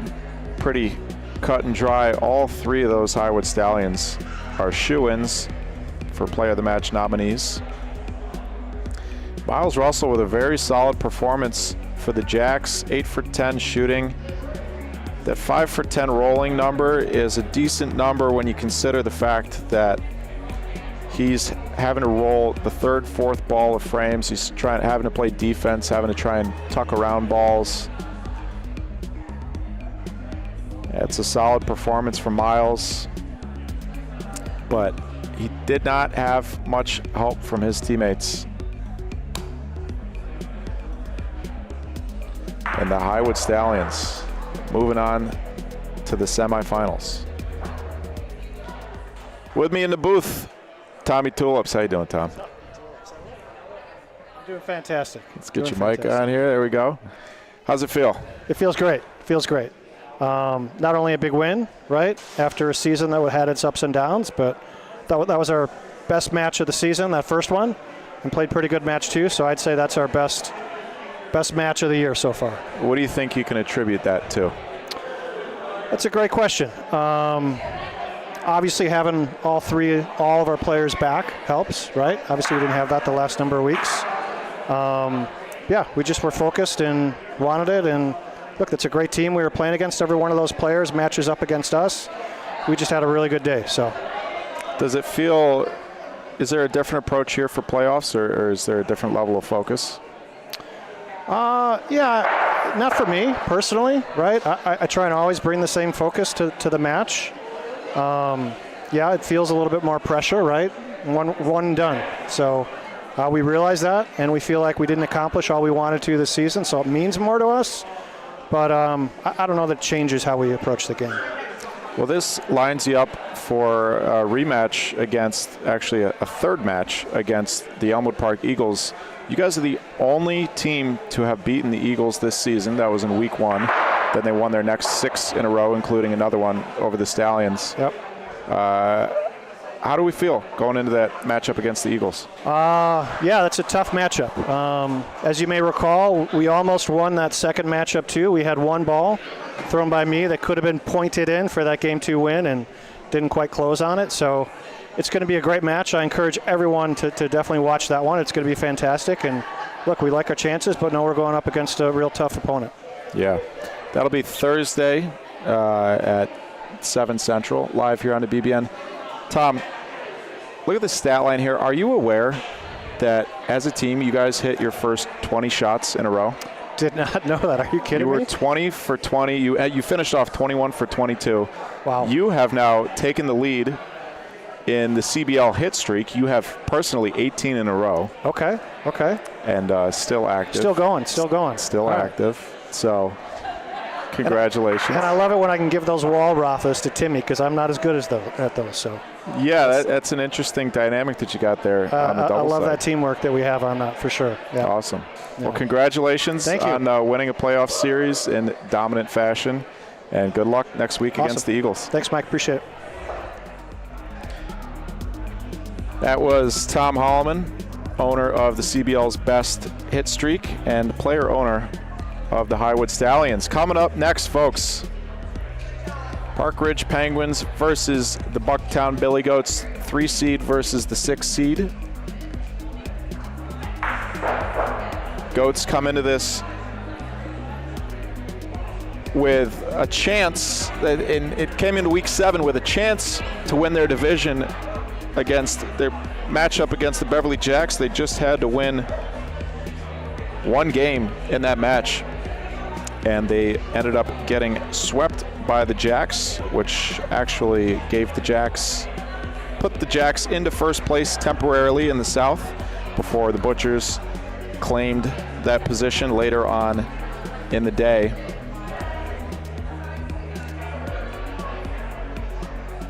Your Highwood Stallions now into that semifinal matchup versus the Elmwood Park Eagles. And the Butchers await the winner of this second match of the day.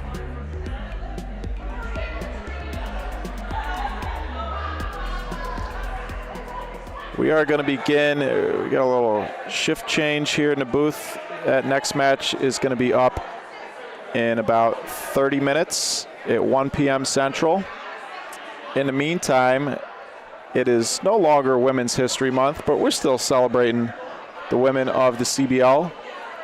Our very own Karm Dutton had the pleasure of sitting down with all 9 of our CBL women's players over the course of this season, including the women on the Park Ridge Penguins.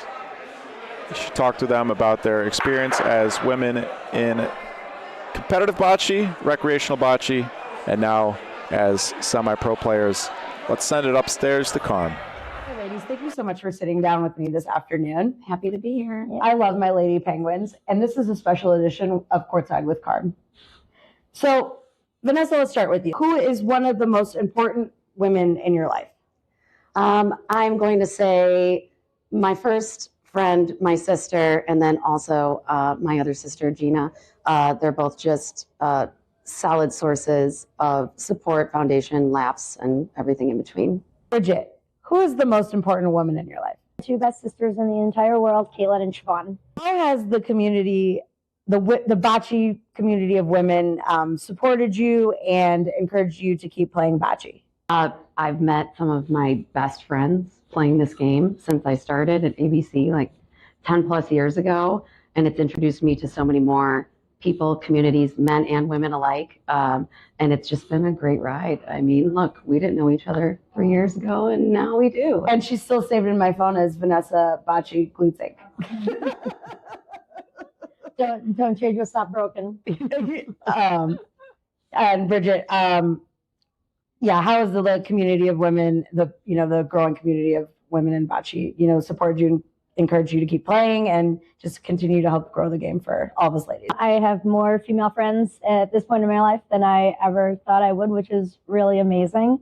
I came into bocce with some of my best friends, and I've made more best friends through playing within ABC and now across the country. And then when I first started playing about 5 years ago, I had amazing female role models to look up to, like Vanessa, Alicia, McD. And now I kind of turn around now that this is my everything, and I, can see women, younger, greener female in bocce looking up to me, which is pretty awesome. What's your girls' advice for future women bocce players and even women who we play with today? Absolutely. I mean, first and foremost, have fun. If you're not having fun, don't do it. But the second is, don't be intimidated. Lean on your friends for support, for guidance, for anything in between.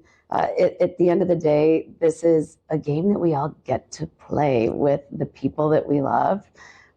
So my advice is practice, enjoy it, and then lean on whoever you can and be a source of that support as well. This sport has no ceiling, so it is what you make of it. So get out there, roll more balls, play more games, ask people to play, play with your people. This can give you everything you need as long as you put in the work and you get out of it what you want out of it. Vanessa, who's your bocce girl crush? I have many, but if I'm going to limit it to one, that would be Italia's Laura Picchio. So you'll understand why if you watch her play or check out her socials. But who's your bocce girl crush? I mean, other than Vanessa. Valentina Pilata from Canada. Yeah. She's one of the first women who reached out to me when I started playing competitively. She's been a great mentor and friend ever since then. So yeah, Everyone loves Val. we all love Val. Awesome. Yeah. Well, thanks, ladies. Thanks, Karm, and thank you for everything that you're doing here. Awesome. Yeah. Thank you so much, Karm. Karm has provided so much great content for us this season. We're looking at working in some other segments next season. Maybe by the finals, we'll have some things in place. Let's take a look at what we got coming up next here as the players warm up on the courts. Winner of this plays the Fulton Market Butchers. Park Ridge Penguins hovering around that 60-60 season, all season long. Below average numbers for the league, but above average results.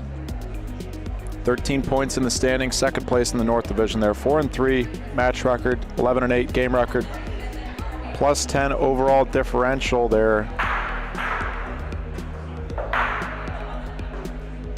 Not much of a point differential. In week 7, last week of the regular season, the Penguins lost to the Eagles in 3 games in which they pointed just 54%. They'll have to turn that around against these Bucktown Billy Goats, who also struggled in week 7, where they needed just 1 game to win the South Division, and instead they were swept in just 20 frames by a combined score of 24-12 at the hands of the Beverly Jacks. This is a rematch of a week 3 match in which the Bucktown Billy Goats were swept by the Park Ridge Penguins by a combined score of 24-6. Notably, for this match, Vanessa Garippo will not be eligible. Chris Prokop will slot into that singles side of the lineup, and he will have to perform immediately. He did get some time at singles in week 7, where he played a few frames against Anthony LaBarbera and then against Julian Batula. He had a decent performance in week 6 start. Prokop shot 4 for 5 and pointed 8 for 19. Fewer than 100 balls so far on the season for Chris, just 9 games. Let's take a look, John, at our starting lineups for match 2.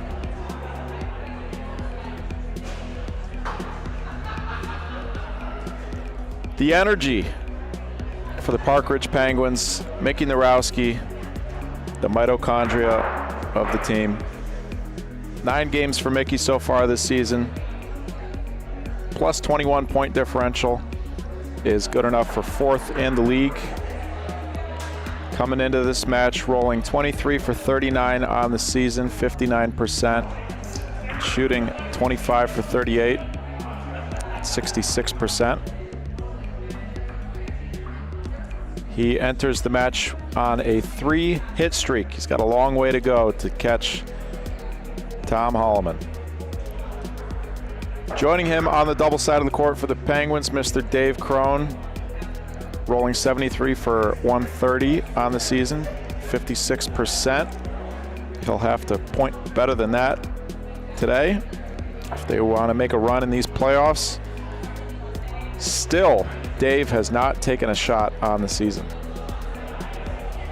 In 15 games, Dave has a plus 13 plus minus at 7th in the league. And rounding out that Park Ridge Penguins starting lineup, Chris Prokop replacing Vanessa Garippo on the single side of the court.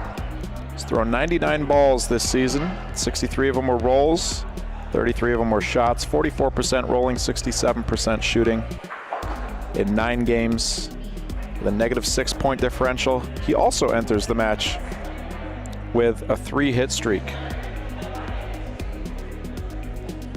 And for the Bucktown Billy Goats, 6th seed out of the South Division, 6-9 game record, negative 37-point differential on the season. Alex Guerra rolling 99 for 167 on the season, 59%, shooting 44 for 62, 71%.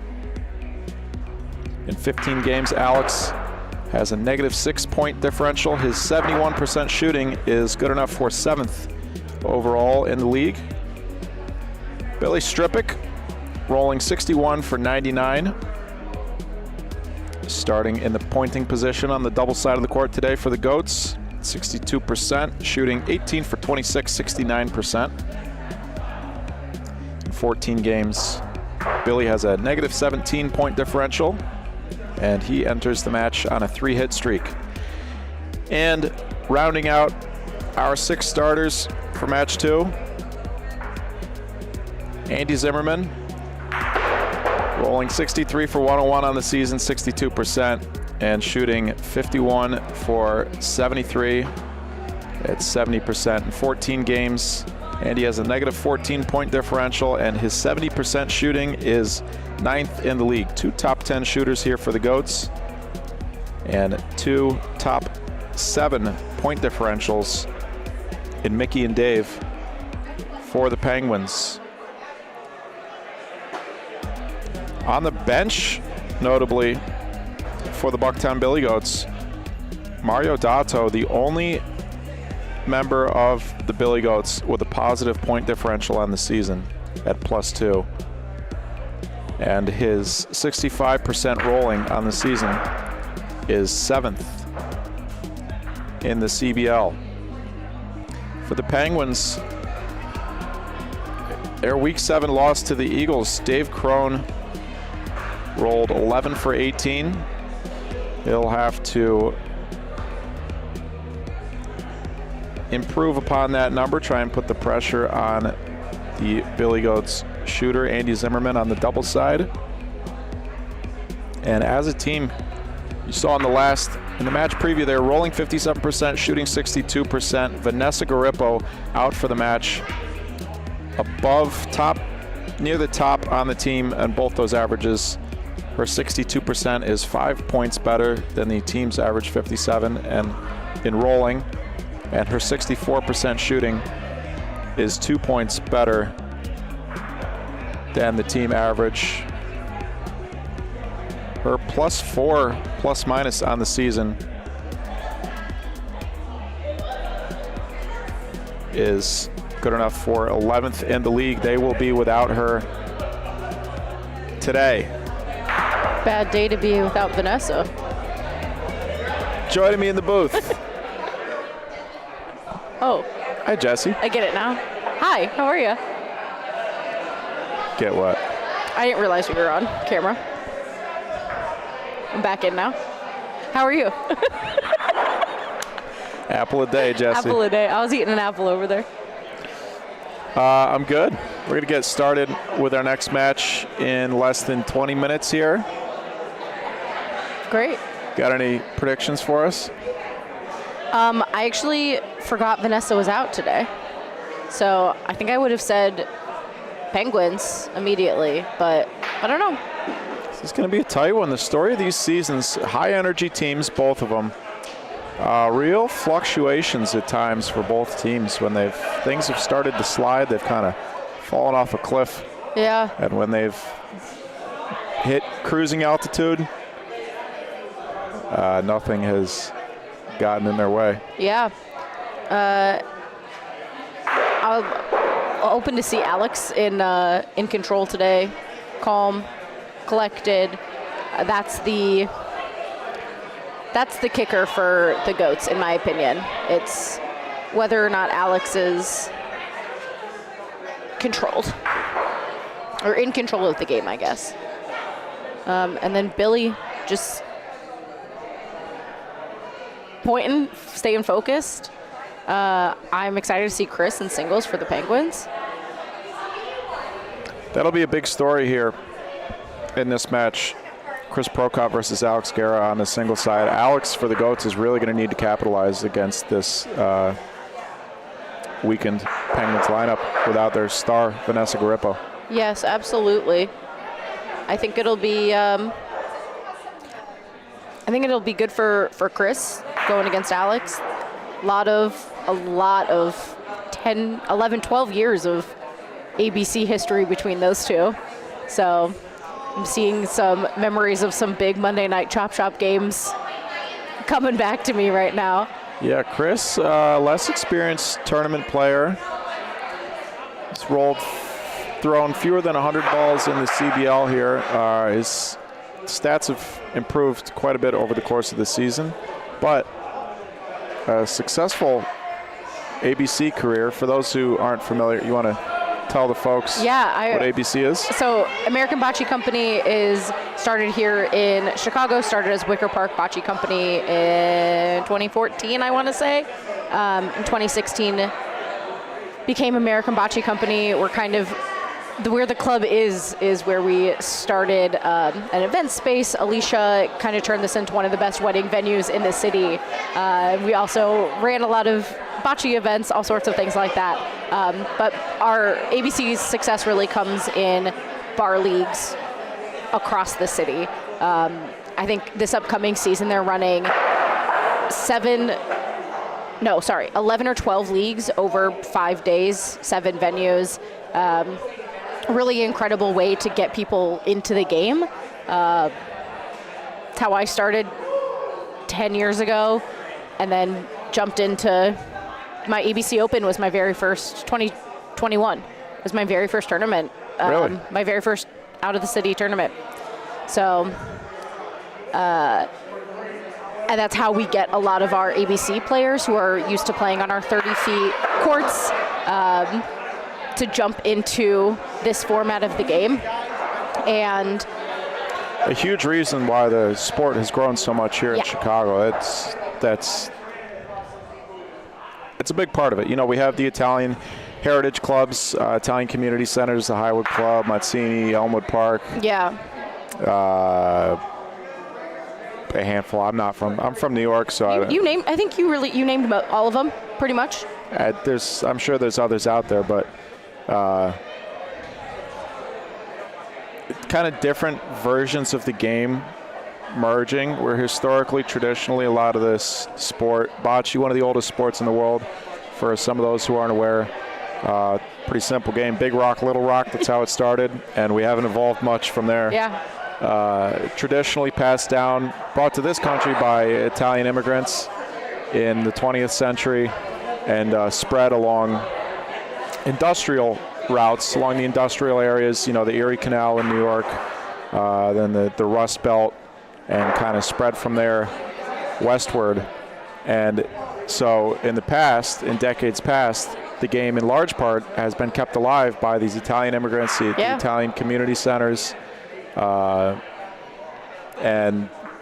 the new age of this sport now that we're starting to see with companies like the ABC spreading the sport through social leagues and bars where they play, like Jesse said, on 30-foot courts. They have inflatable walls. They roll out turf at dozens of bars across the city of Chicago here. They've got something like over 3,000 active players in their leagues in the last 12 months. kind of these merging, and then it's an introduction to the game, and then these players get exposed to what is this sport and what does the competitive level of this sport look like, and from there the two start to merge. And that's one reason among many others why you see so many different styles of this game. Yeah. And so many different approaches, and what may seem like an obvious strategy coming from one area and one experience is looked at completely differently from another one. Absolutely. Very different versions of the game. I feel like I know you sometimes agree with this, sometimes not, but those 30 feet courts, it's a very different version of the game. A strategy doesn't work the same. Like, you can't just say, oh, let's shoot this down, or, let's, a 3-inch point there or a 4-inch point there is not necessarily a time to take a Rafa, where on synthetic courts, 70 feet courts, you're almost never pointing that. So definitely different strategies, different ways to play the game, and you're seeing more of those ABC players in the CBL, and it's fun to see. It's fun to see. It's fun to see all the different styles of play, especially shooting and pointing forms. And there's no real – there are some coaches in this game, but as far as some coaches are better than others, a lot of players are just kind of figuring it out on their own. You'll see a lot of the ABC players took Andy's development class, and he kind of has a specific way to how he teaches to point. Not necessarily how to throw a Rafa, but to point. So you'll see a lot of the people who came up through ABC who are on the CBL courts throwing like Andy. Well, as Jessie talked about, her first tournament there at the Palazzo de Bocce was the 2021 ABC Open. It's a great tournament to come to if you haven't been there. Palazzo is a magnificent facility just south of the city of Detroit. That'll be September 10th through 12th, 2026. Registration is live now. You can scan those 2 QR codes on your screen. There is a gold division and a silver division. Silver division is for people who don't want to play against Jose Boto. Yep. And the best of the best. And, it's a great, it can serve a lot of different purposes. It can be a great introduction to tournaments. You're going to have a lot of fun. It's going to be a lot of friendly competition, as well as some fierce competition.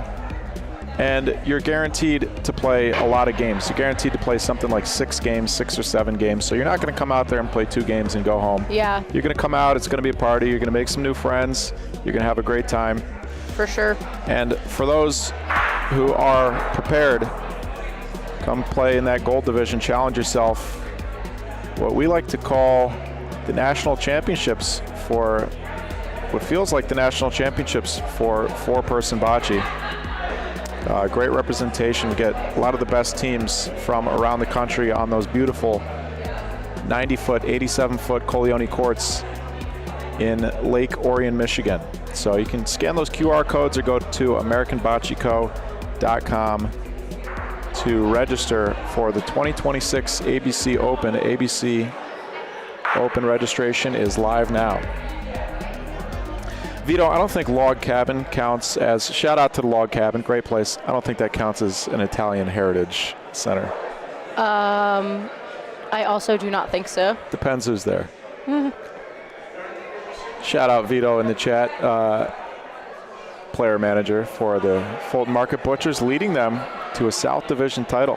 They will await their opponent here. It'll be the winner of this upcoming match. We'll get started in about 9 minutes here. The players are on the court. We see Alex Guerra warming up against Chris Prokop. He's making faces at us. He was making faces at me. I don't know if it was at, or I guess at both of us. Focus up. A look at the CBL universe, the neighborhoods that these teams represent. Bucktown Billy Goats just down the street from where we are here in the heart of Chicago at the Chicago Bocce Club under the shadow of the Willis Tower.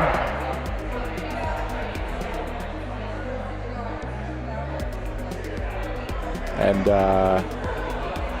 your Park Ridge Penguins, a very near suburb of the city. Nearby the log cabin. Sure. Yeah. Park Ridge displays very close to each other. The size of O'Hare on this map always blows my mind. That gray blob to the left of the Park Ridge logo, folks, that's the Chicago O'Hare International Airport. It's the size of a city. Yeah, it's huge. It's like bigger than downtown Chicago. It's much bigger than downtown Chicago. Depends what you're considering downtown. Sure. Sure. Listen, Jesse, I'm a Midwestern guy now. Oh yeah, he's from the Midwest now. What's your favorite pizza topping? Like condiment, dipping, Mr. Midwest. Dipping? Yeah, what are we dipping pizza into? My mouth? Yeah. The right answer was ranch. Oh, God. That was the correct answer, Mr. Midwest. The only way to make Chicago pizza worse. Well, you're not putting it on tavern style or deep dish. What are you putting it on? All of the other pizzas.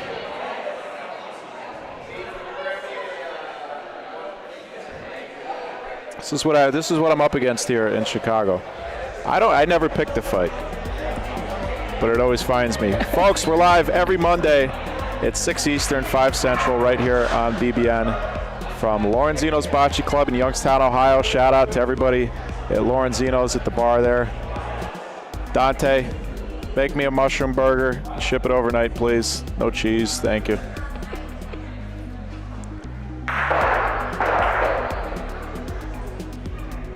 Polish American Heritage Club. Thank you, Vito. Hunter Galero, how you doing, Hunter? What's up, Hunter? How's Florida? Been warm this week?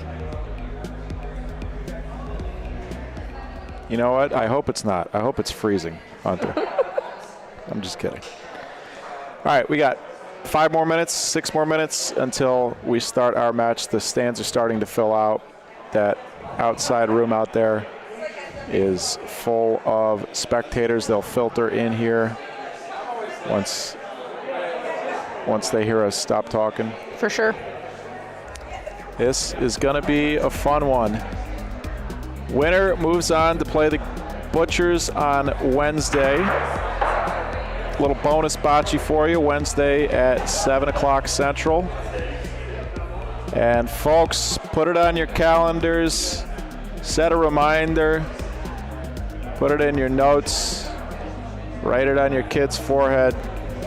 Championship number 1 of the CBL will be Sunday, April 11th, starting at 1 p.m. Central. That'll be best of 5. We will find out who's going to play in that championship on Thursday and Wednesday. Let's take a look at our starting lineups for this match one more time before we send it down to the court. Park Ridge Penguins bringing that Peng Gang energy.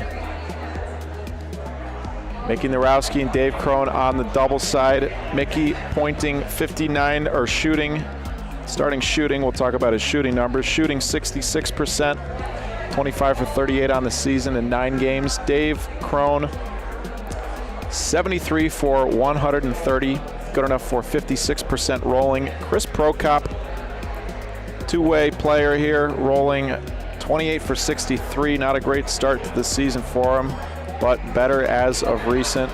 44% rolling, 22 for 33, 67% shooting. Not good enough, not enough attempts to qualify for the leaderboard, but above average shooting percentage there. Just 9 games so far for Chris out of the total of 19 games that the Penguins have played this season. In those 9 games, Chris has a negative 6-point differential, but he enters this match on a 3-hit streak. Dave Crone and Mickey Narowski both with top 10 point differentials in the league. Mickey's plus 21 is good enough for 4th. And for your Bucktown Billy Goats, Alex Guerra on the singles side. 59% rolling, 71% shooting on the season in 15 games. He has a negative 6-point differential, and his 71% shooting is good enough for 7th. in the league. On the double side of the court for the Billy Goats, Billy Goat Strippick and Andy Bobandy Zimmerman. Billy is pointing 62%. Andy is shooting 51 for 73. That's 70%. 14 games for both those gentlemen. Similar point differential. Billy -17, Andy -14. Billy enters on a 3-hit streak, although he will be pointing. Andy, his 70% shooting average is just behind Alex's 71%. Andy is 9th overall in the league. This is a rematch of a Week 3 match in which the Park Ridge Penguins swept the Billy Goats 24-6 in 2 games. On the bench for the Bucktown Billy Goats will be Mario Dato, the only player on the Goats with a positive point differential for the season at +2. And his rolling stats, 15 for 23, 65%, are 7th in the league. Folks, we're going to get started in 1 minute. The All-Star vote is live. Have you cast your vote yet, Jesse? I have not. I didn't know the All-Star vote was live. The All-Star vote is live. You got to watch the broadcast. 33% of the vote will be decided by the fans. 33% will go to the players, and 33% will go to the broadcast, the media. We're going to have a coin flip coming up here shortly, and then we'll be underway. You can go to ChicagoBocceLeague.com. There it is on your screen.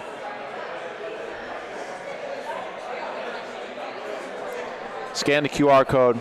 Vote for your Season 1 All-Stars. We've got a lot of deserving players out there. Corey Whitway, C-Dub. Where there's a wit, there's a way. Happy Easter. Thanks for tuning in. Nicolette. Thank you. Jersey girl on my side. Whatever, like I said, buddy. I never pick the fight. The fight always finds me. Isn't that interesting? Everybody always asks. I don't even eat pizza. Everybody always asks me, what do you think of the pizza? Don't get me started. I've seen you eat pizza here on a minimum of 10 times since you've lived here. That is so false. Patently false. Not even close. Okay. Okay. That's ridiculous. 10 times if you mean 10 bites. Maybe 10 bites. Billy Goat's going to surprise some people, says Matt Holloman. Bobby Ballbuster, how you doing? New York can keep their greasy cardboard. Okay, Bobby. We really started a pizza discourse in the chat. This is one of our best chat prompts is starting a pizza argument. Yeah, I mean, that's people go hard for their pizza. Yeah, I mean, it's not. This is why, you know what it is? You know how you know New York has already won the debate is I don't ever bring it up.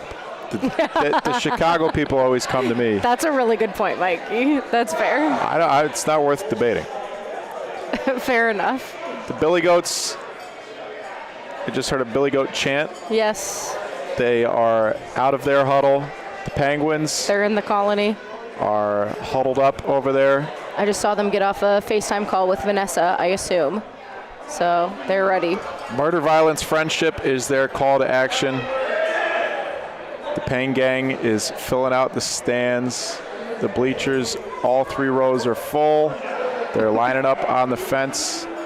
We've got Penguin fans with Billy Goat, Penguin hats and Billy Goat stuff on. Where? Claire right here has the Billy Goats headband on top of the Penguin head. Do you see it right here? Yeah, in the back? Penguins bench ready. A great shot there from executive producer John Drawn. Thank you, John. We have a coin flip here. Our official on this side of the court, Peyton Bachholt. Second match of the day for Peyton. Let's send it down to our feature court. Alex Guerra versus Chris Prokop. Let's get it started. Thank you folks so much for tuning in. Lovely to see all my friends, all of our friends in the chat. Goats owner Scott Altpeter. How you doing, Scott? Please remember to click that like button. And of course, if you're not subscribed, don't make me beg. Ball number 1 of the game for the Penguins. Going to be a little bit long, but a good ball here from Prokop. About 3 feet for Alex Guerra. Is that an air horn in the bleachers? Yeah, I think it's a sound effect air horn. I've heard it a few times today. Not a real air horn. Real air horn would be a lot. It would be so too much. Alex Guerra right on Paulino. Sean Crone put those legs away. He's going to throw off the white balance on the camera with those calves.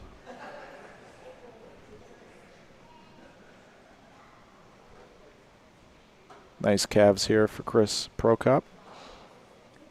Solid connection and a break on the backboard. Great start for Mr. Prokop, replacing Vanessa, the Empress Penguin Garippo. Thanks for joining us, Justin. How you doing, Tony? We've got toe and knee in the chat. Got them both. Well, Rochelle, how you doing, Rochelle? Flex.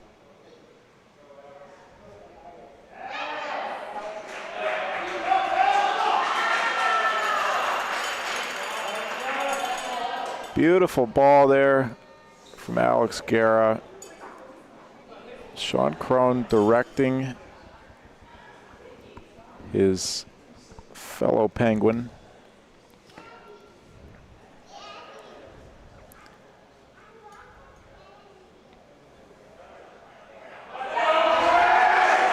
What a point. Great line, touches of Paulino. That ball was burnt if it didn't touch. Great line. I'm trying to think. I think Chris and Sean might have the longest hair in the CBL. Bridget. Lilia. Alla. Alla. That's about it, though. They're top 5. Yeah. Alicia. Alex Guerra going after his own ball in the right corner. Clips it just enough. Does it travel? Yes, it does.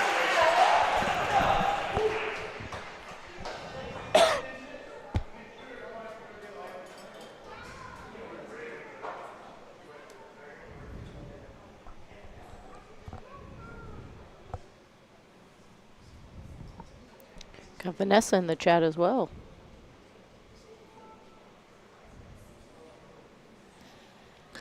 Vanessa hoping that her teammates can prolong their season so she can get back on the court. That ball's no good there.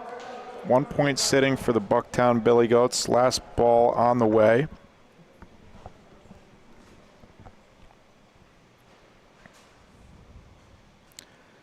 Papa Morris. Dad's in the chat. Good afternoon. This ball's burnt. 1 point to start it off for the Bucktown Billy Goats, and we have an invader in the booth. We got Hazel in the booth. Bye, Hazel. Your Bucktown Billy Goats brought to you in part by Billy Goat Tavern. It all began in 1934 when Billy Goat Cyanus founded his tavern. It immediately became a favorite home of Chicago journalists who helped the legend continue to grow, from the infamous curse on the Cubs to the classic SNL skit, Cheeseburger, Cheeseburger, Cheeseburger. The tradition lives on. Butt in anytime and catch CBL matches live at the Billy Goat Tavern all season long. 8 locations throughout the city and the suburbs. BillyGoatTavern.com. Shout out to everybody watching down at the tavern. One of my favorite things about one of my favorite types of partnerships that we have here with the OBL and the CBL is all the bars and restaurants that we have, and clubs that we have tuning in. I know they're watching from the ITAM while they play their tournament out there as Andy Z goes for the stick shot, sticks around for second point. Ball advantage still, though, for the Penguins. It's not an effective ball yet. Good luck to everybody playing out at the ITAM today. Where's that? Warren, Ohio.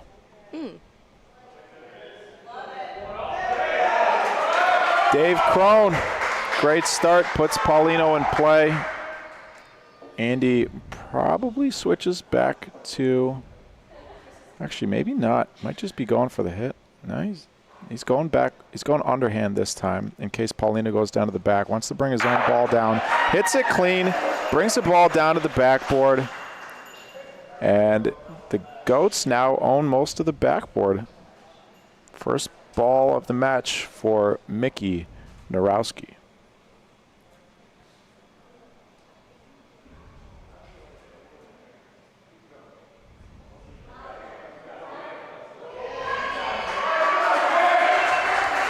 Beautiful pointing so far from the Penguins. All 4 balls within a foot. Mario Dato on this catwalk calling the game for the Goats. Last ball of the frame on the way from Billy Strippick.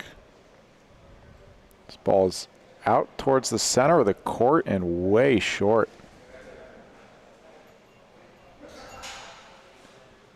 Not an effective ball from Billy. Penguins should be able to take the lead here. Simplice, ciao.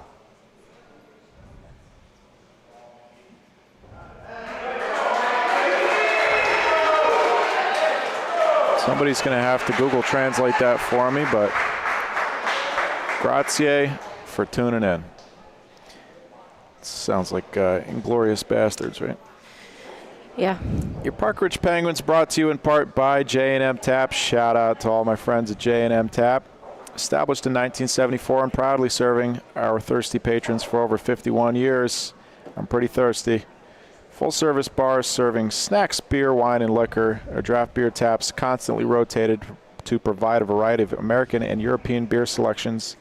jmtap.com, 975 North Levitt Street, Chicago, Illinois. You can catch your Park Ridge Penguins hanging out at J&M after every match, especially on a Saturday like today. I'll be joining them at J&M following the conclusion of this broadcast. I'll see you all down there.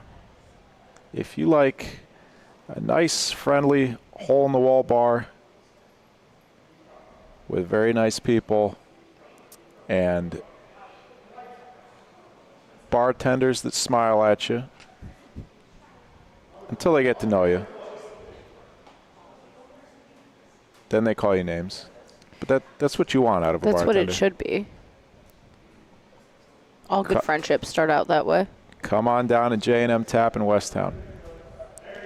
And no, whoever there is asking if you can turn the jukebox on, we're watching Bocce. You got to listen to me. Alex Guerra tucks one. This is a tough shot here for the lefty. 2 lefties on the single side of the court.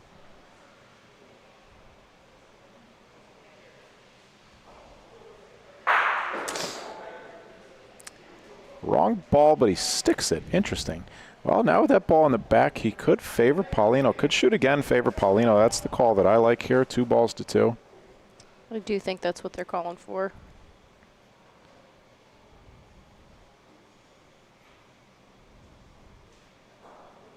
Oh, 2 bad misses from Prokop. Overcorrection on the second one.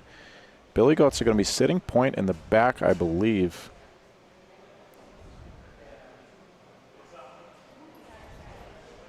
That second shot has to be favoring Paulino. Even the ball there is no good. Tough shot for a lefty. Great placement from Alex Guerra.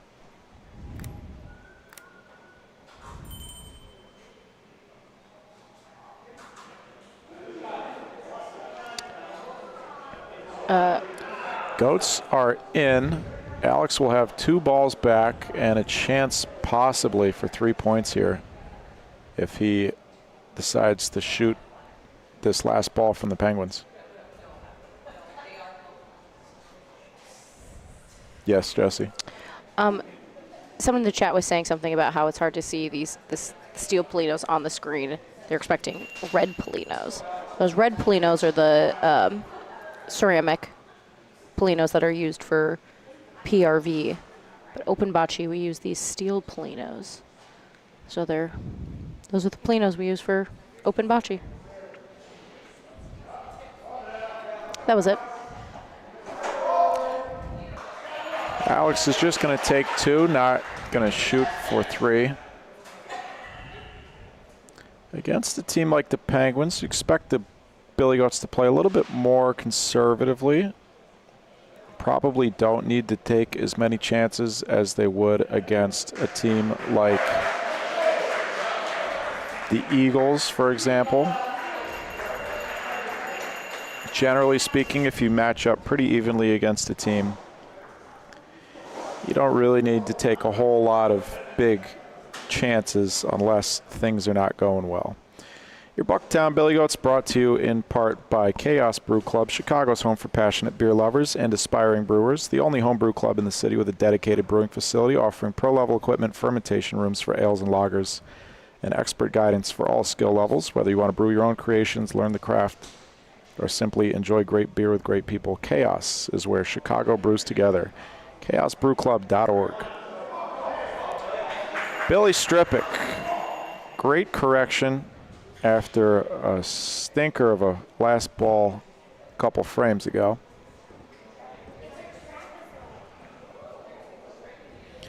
Solid start for Mr. Crone in this match, 2 for 2.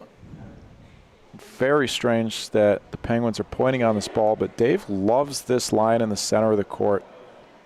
Now he's covered the shot. If Mickey shoots a tough shot for a righty, he's got to shoot it from the right side probably. From the right side of the screen here, from the left side of the court as he's standing. This is a strange decision for the Park Ridge Penguins. If Dave doesn't beat this ball, they're in trouble. Gave it a chance, and he's going to lay on it. Good adjust. Beautifully positioned, covered it with the first one. That was the hard way to do it. Dave loves that line, though, in the center of that court. And the Crone brothers certainly see the game differently than a lot of the rest of us. Andy Zimmerman cleans it.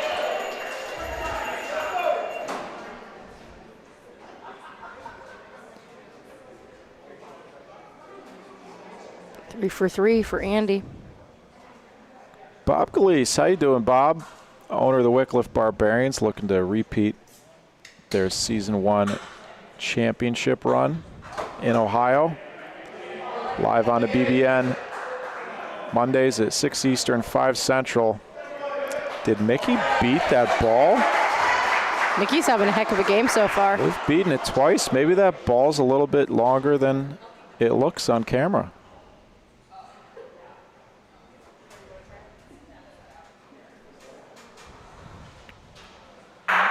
Andy, just a little bit too far on the right side of his ball, and the Penguins are set up nicely here after a couple of spectacular rolls.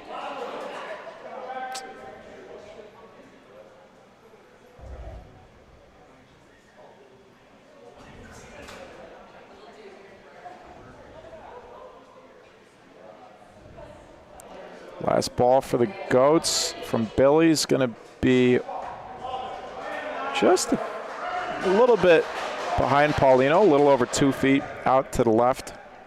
We expect Mickey to roll on this. Oh, he's going to shoot?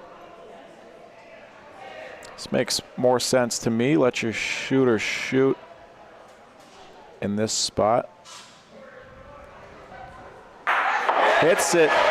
Solid. 1 point for the Penguins. Great frame from both teams.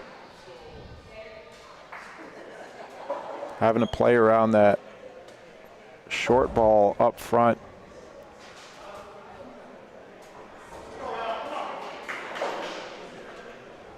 Thank you to Beautifully New for sponsoring the Park Ridge Penguins. Beautifully New is a results-driven aesthetic practice specializing in advanced skin treatments and natural-looking injectables. They combine medical expertise with a personalized approach to help you look refreshed, confident, and like the best version of yourself. With their original location in Park Ridge and second location in River North opening in May, Beautifully New is here for all your beauty needs. Do you have any beauty needs? I got a lot of beauty needs. I feel like we probably have a similar amount of beauty needs. Why is that? Just vibes. Well, here's the difference in strategy between these two teams. Alex is going to shoot this ball. He's got a big target. Sticks around Alex Guerra.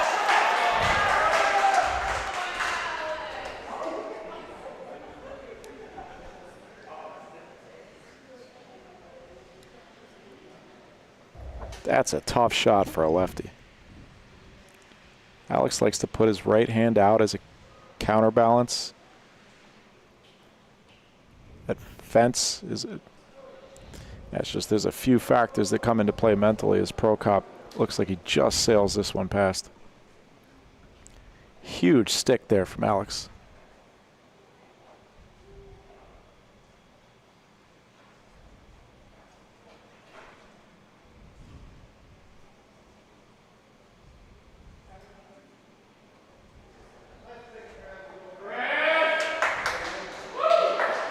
Good spot for this ball. Alex will probably shoot it. Good chance that he ricochets on his own, but also a good chance that it goes clean. About 50-50. Is he going to point? No, he's going to shoot. I think he's doing the wall raffle this time. So I don't think so. I think it was straight at it. He missed on the wrong side of the ball. He was hoping not to clear his ball. I wonder if he's not putting Paulino in play because the Penguins have the ball on the backboard, but he could have still gotten a good result. One more time. Paulino to the back, and Penguins get the point this time. Not much to shoot at for Alex here. Probably just point. His only shot would be on the point ball and his own ball that is closest to it. Full court point on the way for the player manager of the Bucktown Billy Goats. Alex Guerra, number 5 from Detroit, Michigan. Just a little short there, eh?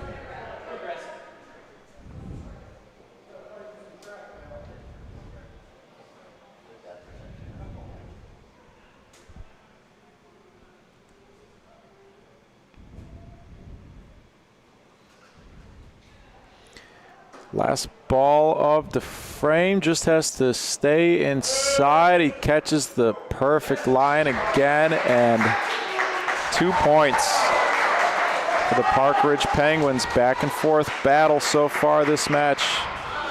That is the first time that one of these teams has won 2 frames in a row. Dave Crone, can he keep the pressure on the Billy Goats? Andy Zimmerman shooting well so far today, 4 for 4. He's brought his average up by 1%. This ball is touch long.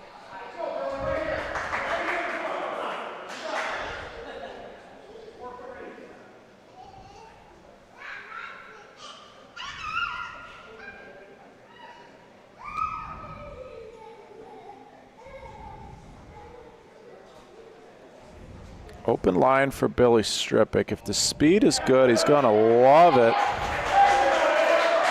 Tucks behind Paulino just a little bit. A lot of ricochet results in play here for Mickey Ricky. Sean is calling him off the shot, calling for a point. Dave can be a little aggressive here. There's a couple things he could touch that could turn out well for him.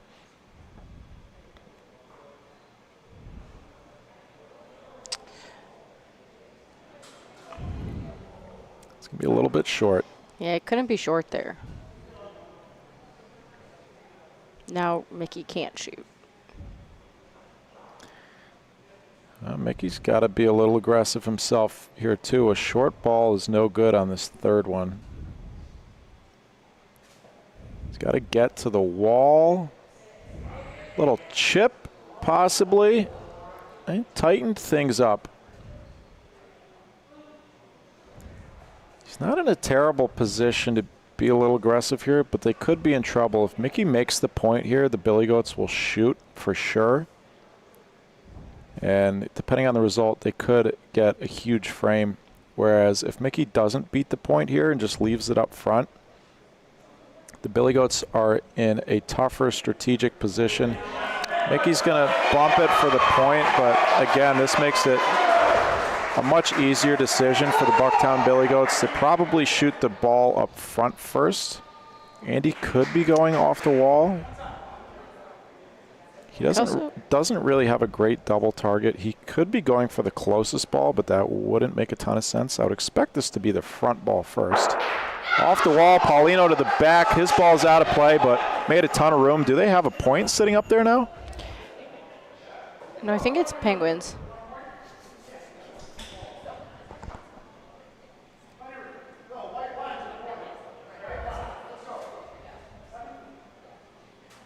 Kind of surprised they're not going for that shot on the wall for 3. Or for the setup for 3. This ball is going to end up burning. Wow. Billy Strepik. He's going to want that one back. Yeah, it didn't have to be perfect. Just had to be in there. He had about 10 feet. Okay, maybe not 10. Oh, the Penguins escape, only giving up 1. Yeah, a little surprised that the Goats didn't go for that shot on the wall. Again, though, playing a team that they match up pretty evenly with Vanessa out, they probably favor themselves here against the Penguins.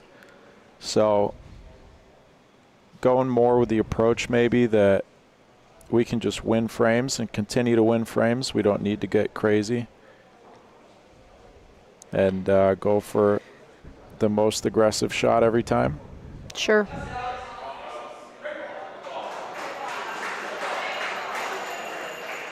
And again, Andy's ball flying out of the court. How many times have we seen that this season? If Andy could just learn to take a little speed off. Yeah, I mean, look back to some of those earlier match losses in the season, and I can tell you a lot of that's going to come down to those balls leaving the court every time. Chris Prokop. This is what Alex needs to do. Put the pressure on Chris. Struggling to shoot so far, 1 for 4.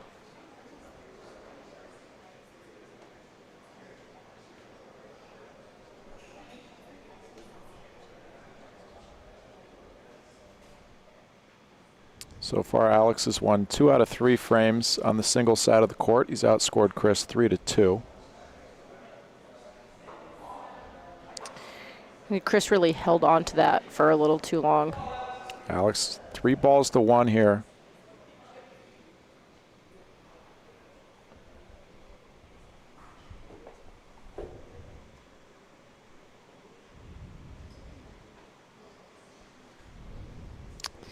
Looks like, I'm not sure what happened there, but it looks like Chris hit his hand against the court, but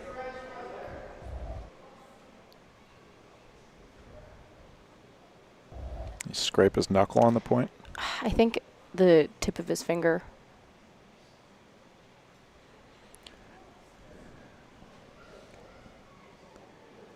Well, 3 balls back for Alex. He'll shoot this one.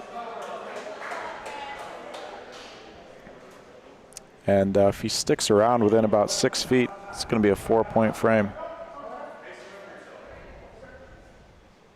Even if he hits his own ball, this could go well. His ball could combo on Paulino. Yeah. Alex Guerra, chance to take the lead. Huge miss. Yeah, I really would have expected him to miss on the other side there.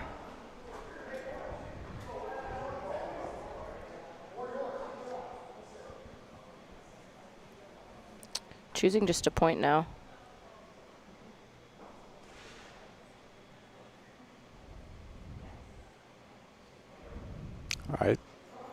I'm surprised he didn't shoot again. Yeah, I'd shoot that again all day. Yeah. Especially after a miss like that. Take another shot, because now This is a pretty low pressure situation to shoot in now. Take that shot now. Now instead you missed your last shot. You missed that shot by over a foot, and he might find himself in a higher pressure situation in the next frame where he's got to shoot, and he didn't take that opportunity to correct himself. Yeah, get back on the horse right away and work that out. If you haven't done so yet, folks, Season 1 All-Star Vote is live at ChicagoBocceLeague.com. You can scan the QR code or go to ChicagoBocceLeague.com. You can also find the CBL on Facebook and Instagram at Chicago Bocce League, where you can also find the Bocce Broadcast Network, Facebook and Instagram. Shouldn't be hard to find. By division, right? That's how All-Star games work. Correct. 6 players from each division will get selected to their respective all-star teams as Billy Strippick opens up with a long ball that connects with Paulino. Good opening ball. Big target here for Mickey Narowski.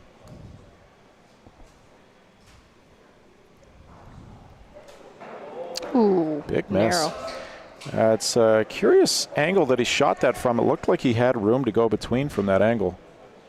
You want to close up those targets so that there isn't enough space for a ball to fit between the ball and Paulino.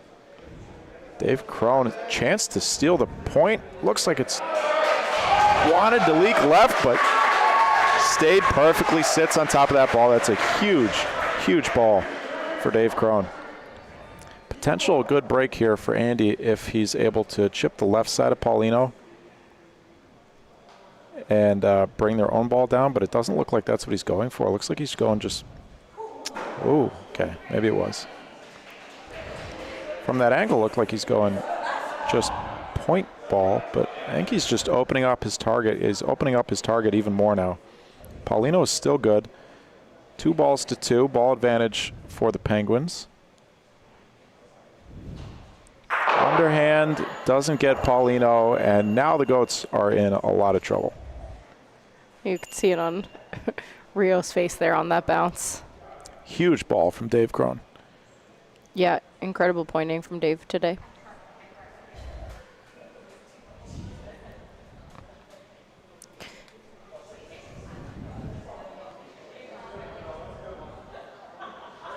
Billy's going to put Paulino in play, but easy call here for the Penguins. Shoot this ball. Sean, why are you on the court?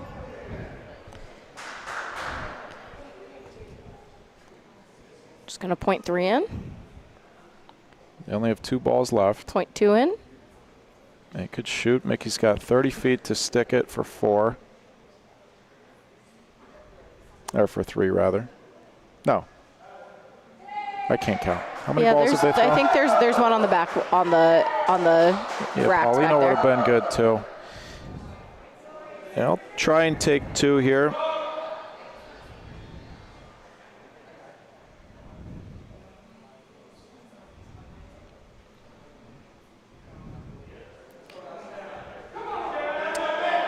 Mickey's gonna love that ball. Penguins again rolling very well. I feel like Mickey's pointed more than 3. Oh, the stats say no. He's pointed 6, so I don't know. Oh, was I looking at the wrong? Oh, because I was looking at shooting. That's why I was. That's on me, folks. Tighten it up, Jesse. You guys, I'm so sorry. The Penguins so much more apt to point, so much more inclined to point than other teams. We're seeing it again in this match where out of 32 total balls, the Penguins have only taken 6 shots, whereas the Billy Goats have taken 12. And there's been spots here where the Penguins could have shot. It would have made a lot of sense to shoot. But they're winning this game. Yeah, I think that there's kind of the same thing you were talking about with the Billy Goats feeling like it's a close matchup.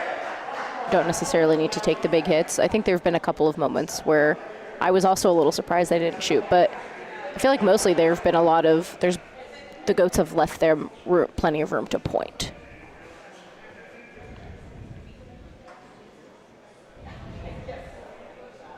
Well, they've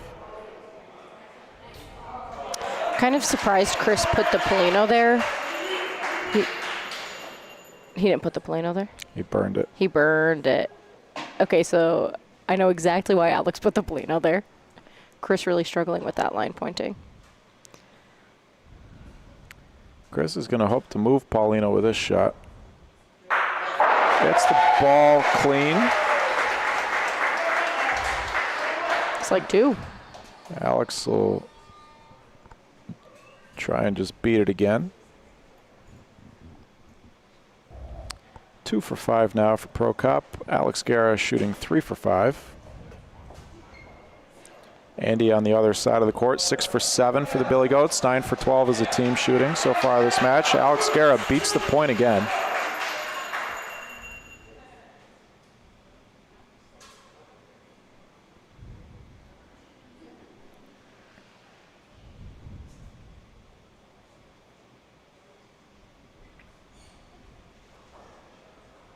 Gets it, sticks it, Chris Prokop.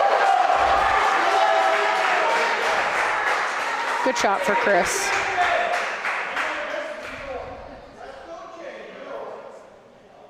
That feels good. See a couple go through the hoop. Alex going to be favoring Paulino. Hits the Paulino. 2 to Penguins ball. Only 1 ball left for the Penguins. Alex could shoot this wall rough on his own ball out to the right if he wants. His 2 balls in the back there are decent defensive balls, especially considering how Prokop has struggled to point. He's pointed well to the back wall technically, but both his rolls to the back wall have been long.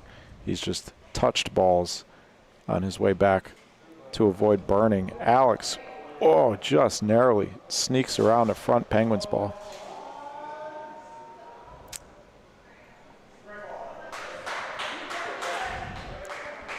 Kind of deja vu for that same point.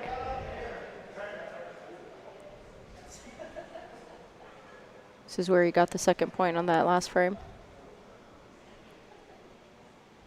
Park Ridge Penguins coming into the match with the 3 seed. Bucktown Billy Goats 6 seed is 6th out of 6, last in the league. We did see in Ohio as Prokop is long again, but he's going to have the perfect line again. Just 1, bumps it just enough. Good back wall pointing here from Prokop. Even though these balls are long, he's giving himself a chance. Sometimes that's all you got to do is, or that's the least Yeah. you got to do. Yeah. Just give yourself a chance. Sometimes a short ball is worse than a dead ball. Well, we saw in Ohio the 6 seed coming into playoffs. Youngstown Flash upset the 2 seed, upset the 3 seed, and then the 2 seed, and then took the Wycliffe Barbarians, the number 1 overall seed, to a 4th game in that best-of-5 series. Bucktown Billy Goats, you heard Andy mention it actually in match 1. He was in the booth, talked to him a little bit about their approach. Looking to do the same. Billy Stripik has pointed, off and on. His good points have been really good. His bad points have been really bad. This one is a bit of a tweener.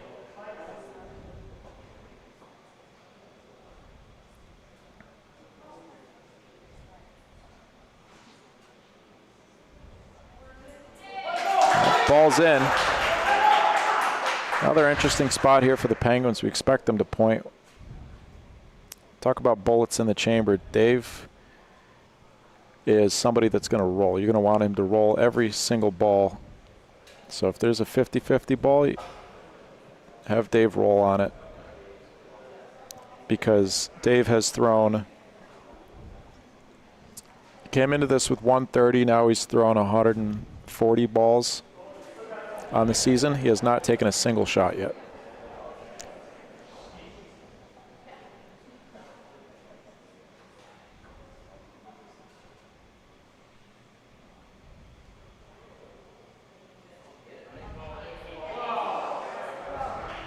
Ball is leaking left. Is it going to go back door? Not quite. 3 balls back for the Goats here. Winner of this best of 3 series gets the Fulton Market Butchers, champions of the South Division.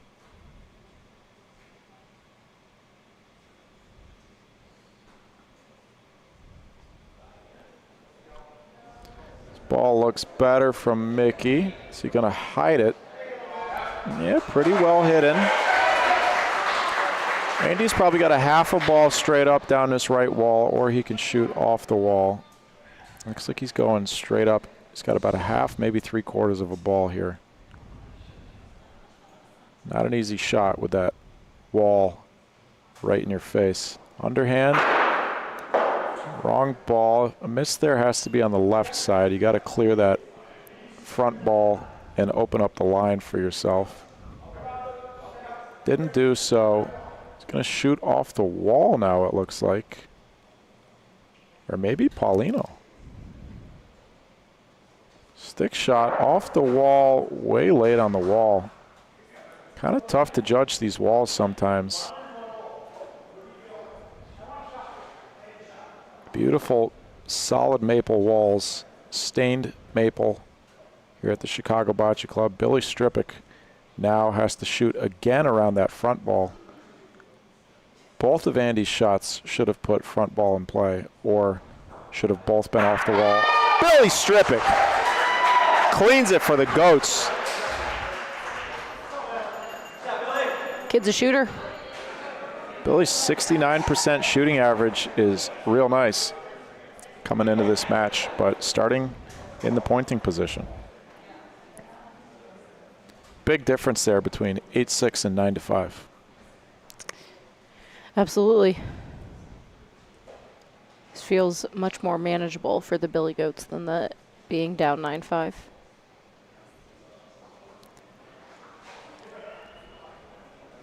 Highwood Stallions hanging around on the rails there. Victorious in the last match over the Beverly Jacks.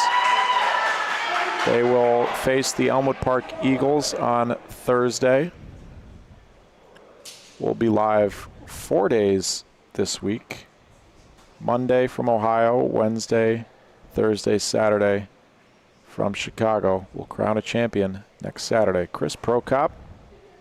Paulino to the opposite side of the backboard. Prokop starting to heat up after starting off 1 for 4. He is now 4 for 7.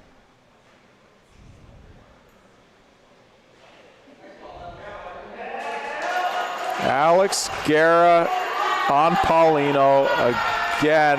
It's on the left side of Paulino. If Prokop hits this, they could end up with a good point on the right side of the court. Chris is going to try and hit this pretty solid or on the left side. Is he going underhand off the wall? Just a little late there. Hoping to catch the left side of that ball and kick Paulino over to his own on the right. Yeah, the all the way over angle is really tough. I feel like he wants to take that from, he might be more successful from the middle. Shooting the same shot again. Oh, that was, he wanted it a little earlier on the wall there. Didn't quite get to the wall enough. Now he's got to play some defense. 2 balls back for Alex. And maybe a chance to tie this game.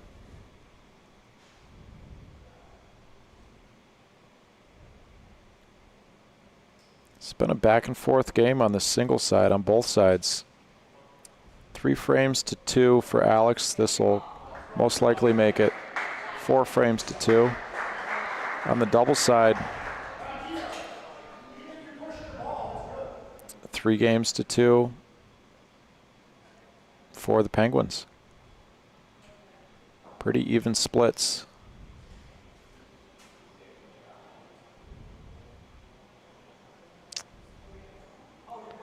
Does it stay inside? No, made a little bit less room for himself. Still pretty safe here. The only bad ball is if he doesn't get to the wall and touches his own ball solid, or actually anywhere that he touches that point ball is bad.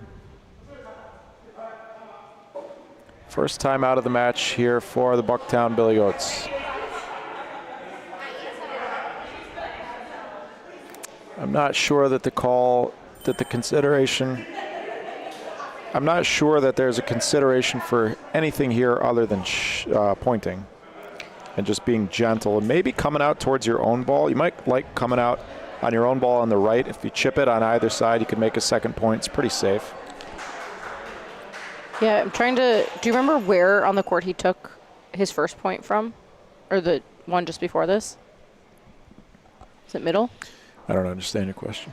Where he was. Never mind. Alex. Oh, he's not going to get to the wall. This is a dangerous, dangerous ball. Oh, he's going to be real happy that that one missed. Thankful he didn't hit that.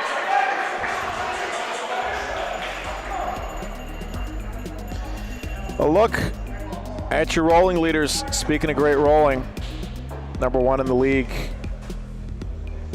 And his season is over now. Mr. Aaron Brown, only 16 rolls on the season, but 12 for 16, enough to qualify him for #1. Anthony LaBarbera, Todd Michael, Tom Holloman, and Alicia Harvey and Lauren McDermott rounding out that top 5, tied for 5th with 66.7%. Love to see it. Love to see a couple ladies up on the leaderboard. Absolutely. Opening ball from Billy is a 3-4 footer. It's a 4-footer.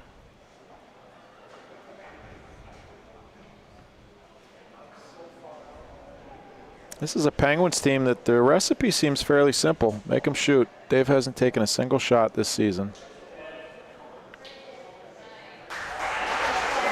But he's also beaten several balls that I have insisted should be shot. And he's beaten a couple 1-foot balls. It's taken him 2 balls to do it sometimes. But teams that point like that can be so frustrating to play against, because you think you got the advantage and then they just put a ball in a perfect spot. Andy, backhand, solid. He's just launching those. Ball advantage Penguins. Andy's adjusted his shot to be much lower to the ground because he felt like he wasn't sticking enough in the last couple of months.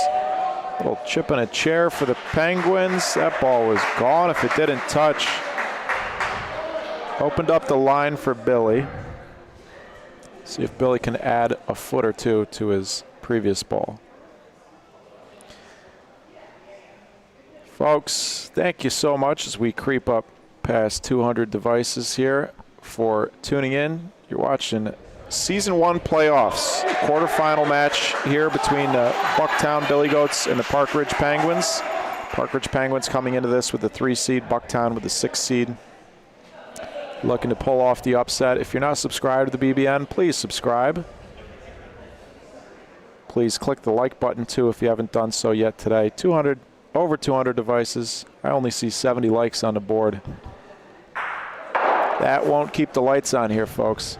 Making Narowski just clips the front ball. And Andy's going to have the last ball of the frame.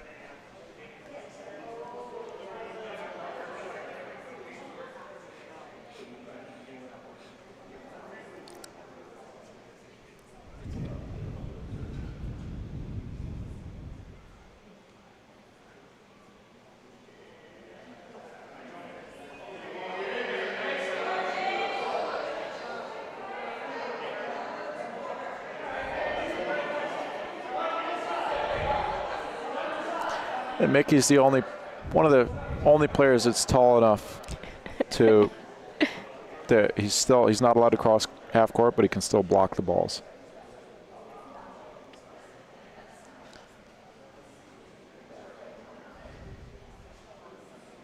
Andy Zimmerman, last ball of the frame is short. The Billy Goats again fail to capitalize They've scored in 6 frames now. 5 of those frames have been 1-point frames, and the other was just 2 points.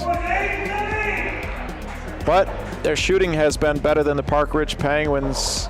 Speaking of good shooting, Leo Gennady finished the regular season with an 85.7% shooting percentage, best in the league, in front of Anthony LaBarbera, Tom Holloman, Todd Michael, and Miles Russell. His shooting today was unreal. It was so fun to watch. Leo? No? Some of the shots he was hitting? Leo was 6 for 13 today. Okay, well, the shots he did hit, sitting on the court, some of those shots he hit felt... The Stallions in match 1, folks, hit their first 20 shots as a team. They finished the match 21 for 22. Tom Holloman now has an active 18-hit streak.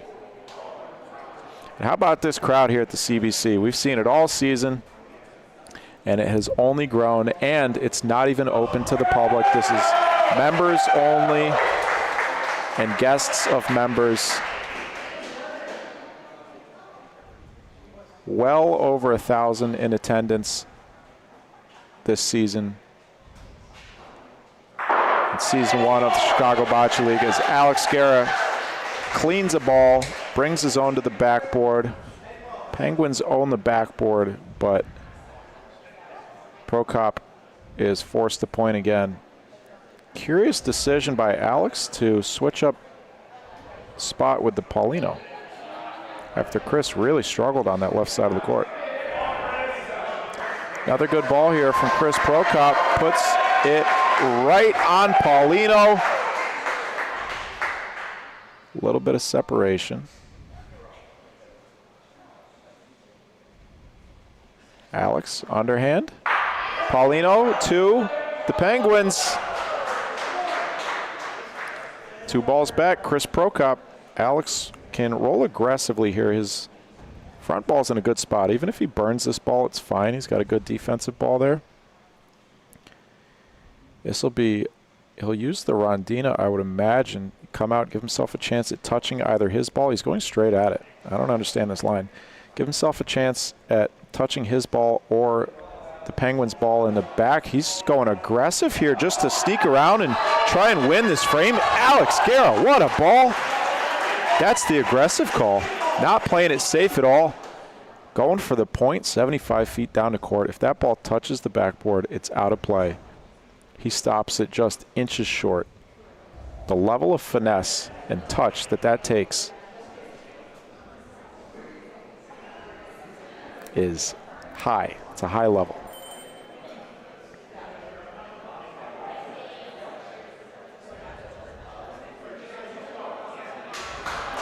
Vanessa Garippo watching in the chat, hoping that she gets a chance to step back out onto these courts and represent her Park Ridge Penguins in a semifinal matchup against the Fulton Market Butchers.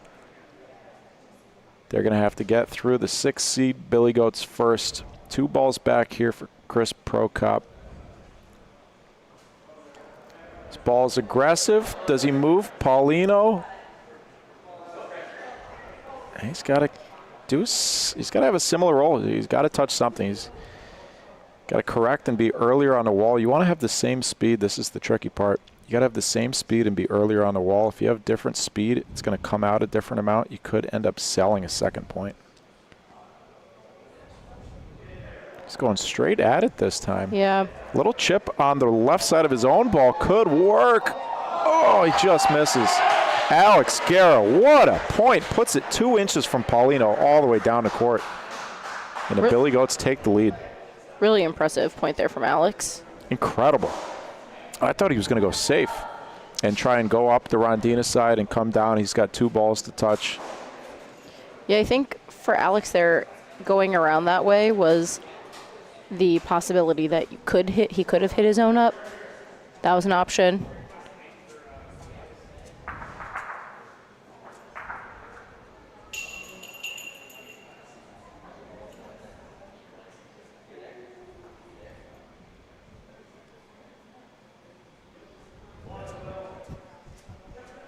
Shout out to everybody watching from around the world, all our international viewers.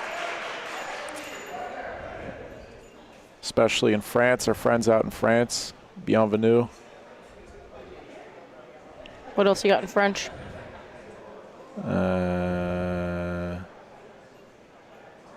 Mickey Norowski, wide right. Let's see. French. Count to 10. 1, 2, 3, 4, 5, 6, 7, 8, 9, 10. There you go. Boom. What else do you need?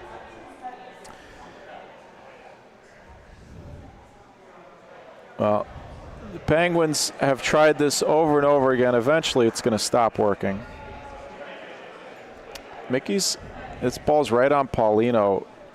Mickey might shoot this. Is he gonna shoot this underhand? Yep, shooting underhand to bring his own ball back. Missed again. 2 balls off the court for the Penguins. Dave's gonna have to play defense. He's gonna want to have his ball separated from the Penguins' other ball on the bullpen court now. Bridget Reedy warming up for the Penguins. They are playing without their star player, Vanessa Garippo. This ball is long gone. Billy Goats should shoot this ball and win the game.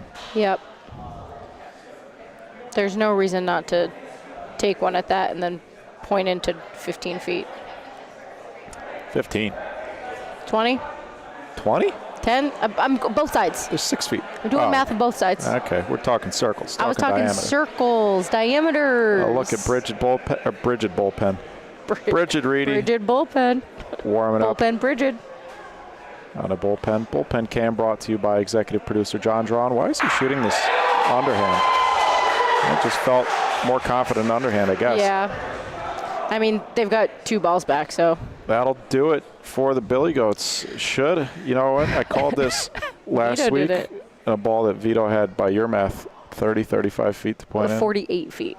48 feet. There was so much room. There's point number 11 and number 12 on the way from Andy Zimmerman. Looks like the Billy Goats are going to take game 1 of the match against the higher-seeded Park Ridge Penguins. Andy, to close it out. Oh. That'll do it. Game 1, Bucktown, Billy Goats.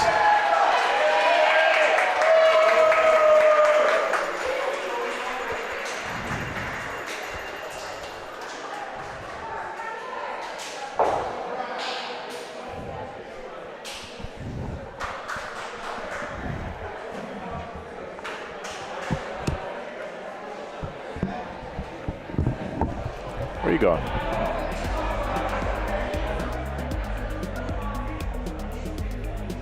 Well, look at your match stats presented by Bocce Labs. No subs for either team. Bad shooting numbers for Park Ridge. Serviceable pointing numbers. Mickey just 1 for 5. One of his worst performances of the season so far. Think the pressure got to him? Quarterfinal pressure? I don't think it's the pressure. I think it's just an off game. We all have off games. For sure. This is a lot to ask of Chris Prokop on the single side of the court. Yeah, I'm kind of surprised we're not seeing Shawnee in the game.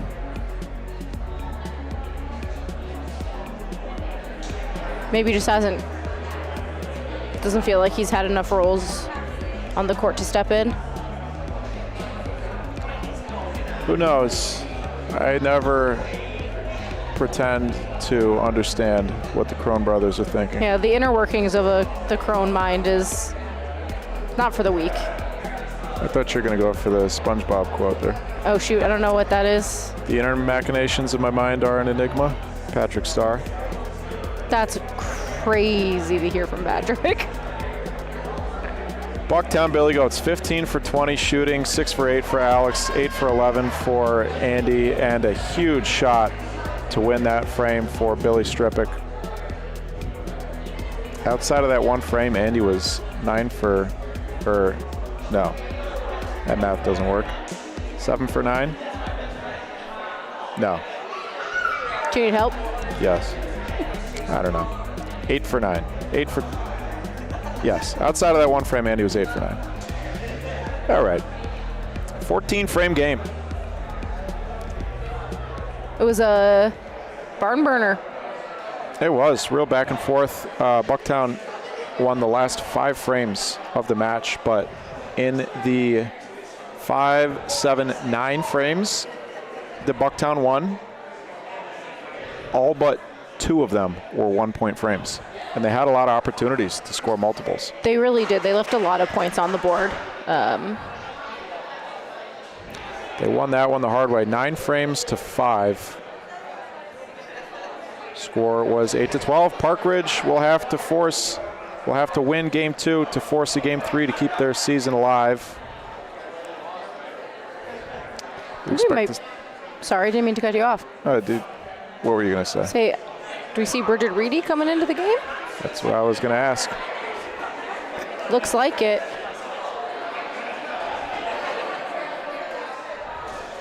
There she is. Yeah. I wonder what the rest of the lineup is going to be over there. Maybe Sean is also coming into the game on the singles.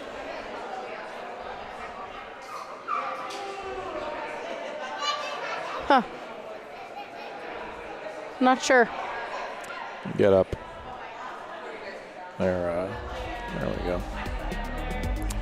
Yeah, Sean's shooting 60% on the season. It's decent for their team.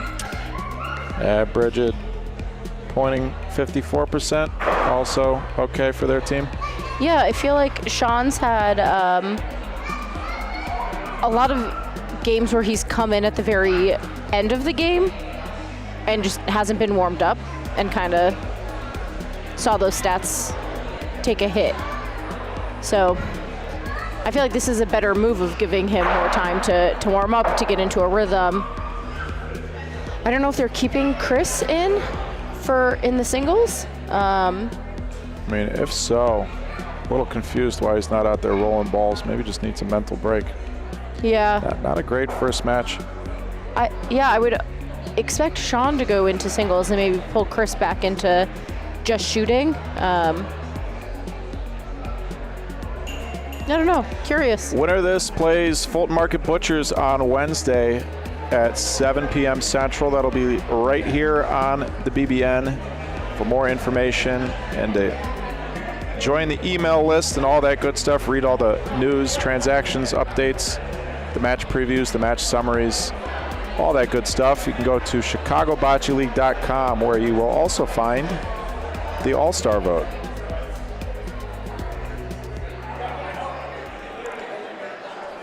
Yeah, 2 frames, just 2 frame wins on the single side out of 7. So 5-2 on the single side for Alex over Prokop, and then 4-3 on the double side. But how many of the points did Chris give up against Alex? 4? Well, he lost 5 frames. 5 frames. Yep. Let's count. 1, 6. 3,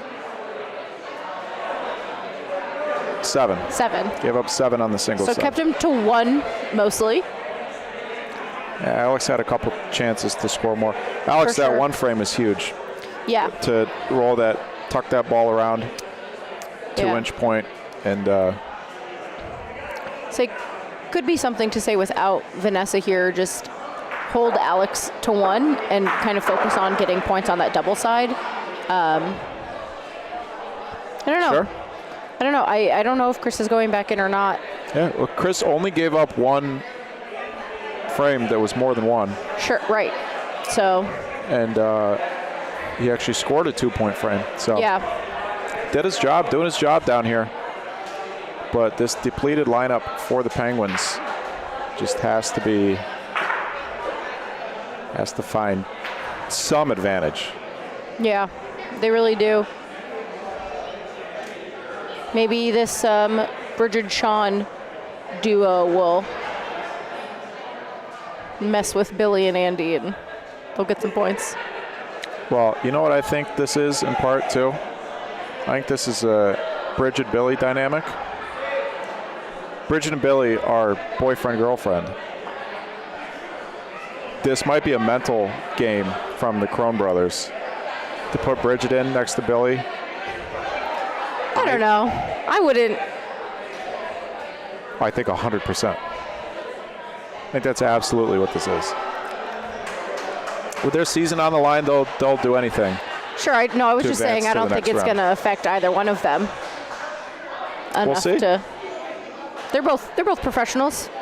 They are both professionals. I'd expect them both to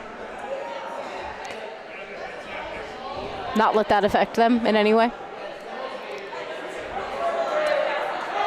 Well, Peyton Bachholt is on the court, reeling in the players for the coin flip. Will be underway very, very shortly here. With game 2 of the match, the Park Ridge Penguins will have to pull out a win or their season is over. Going from a chance to win the North Division in the last week of what has been a somewhat unpredicted season, unless you ask Sean Crone. If you ask Sean Crone, they were always going to win the league, and they still are. But if you ask anybody else, besides some of the... Listen, I tease the Crone brothers a lot. It's only because they do the same to me. We're good friends. Professional trolls, the two of them. They absolutely are. I play with them quite often. And we'll all be at J&M Tap at the end of the day. Anyways. Paulino number 1. Game 2.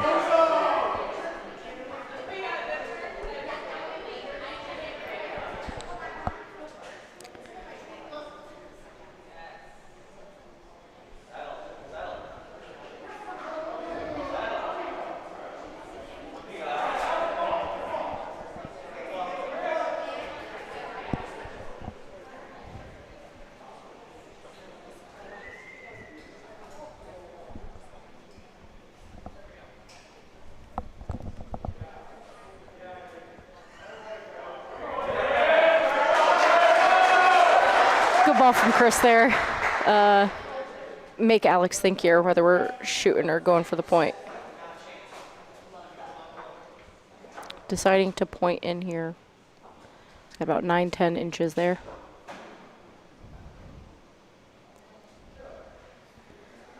A leak into the right there a little bit.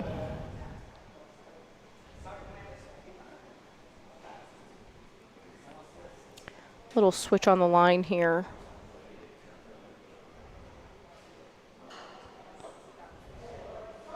Same thing, leaking to the left. This is a spot on the court where it's right at the top of the crown. You really have to go straight at it. It's near impossible to cut up one side of the table and not have it fall off the other, or just not cut up enough. So straight at it really is the move there. Looks like we're going to get a great look at a news sign when we get to the double side of the court back there. The Polino zone? Oh, that's really funny.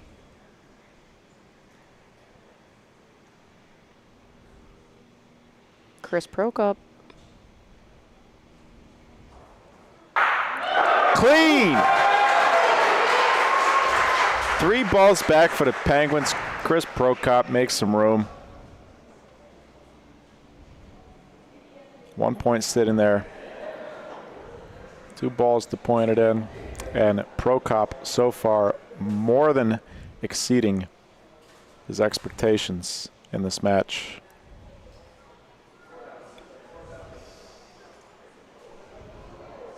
At least in the first frame of this game.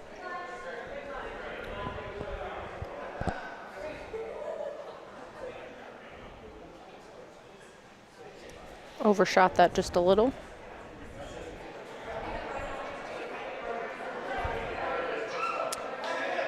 This ball looks beautiful, beats the point. Chris Prokop, 2 points to start it off for your Park Ridge Penguins, brought to you in part by J&M Tap. Established in 1974 and proudly serving their thirsty patrons for over 51 years, full-service bar serving snacks, beer, wine, and liquor. Our draft beer taps are constantly rotated to provide a variety of American and European beer selections. jmtap.com, 975 North Levitt Street, Chicago, Illinois. You can catch your Park Ridge Penguins at J&M Tap after today's match, win or lose. Bridget Reedy onto the court and within a foot.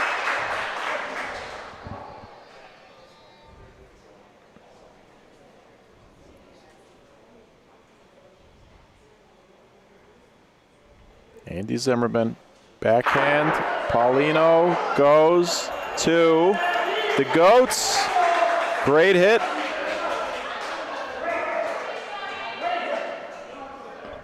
I do like that they seem to have brought their own folding love seat.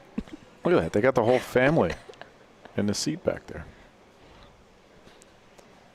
That was our invader in the booth earlier. Yes, Miss Hazel. She's feeling very comfortable at the club. Maybe one day she'll represent the country. Maybe.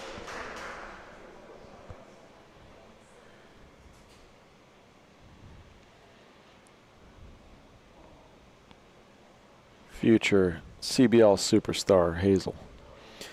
Sean Crone, ball number 3 for the Penguins. Does he creep? Not quite.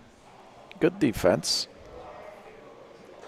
This next ball could be a little aggressive if he wants. Double switch on the double side here for the Penguins. This is where they have to capitalize. Prokop getting them off to a great start, but the game plan here for the Penguins cannot be just to rely on Prokop beating Alex on the single side. Sean Crone gives it a chance. Does he move it enough? Yes, he does. Just one. Our officials for this match, Peyton Bachholt and Kevin Keating.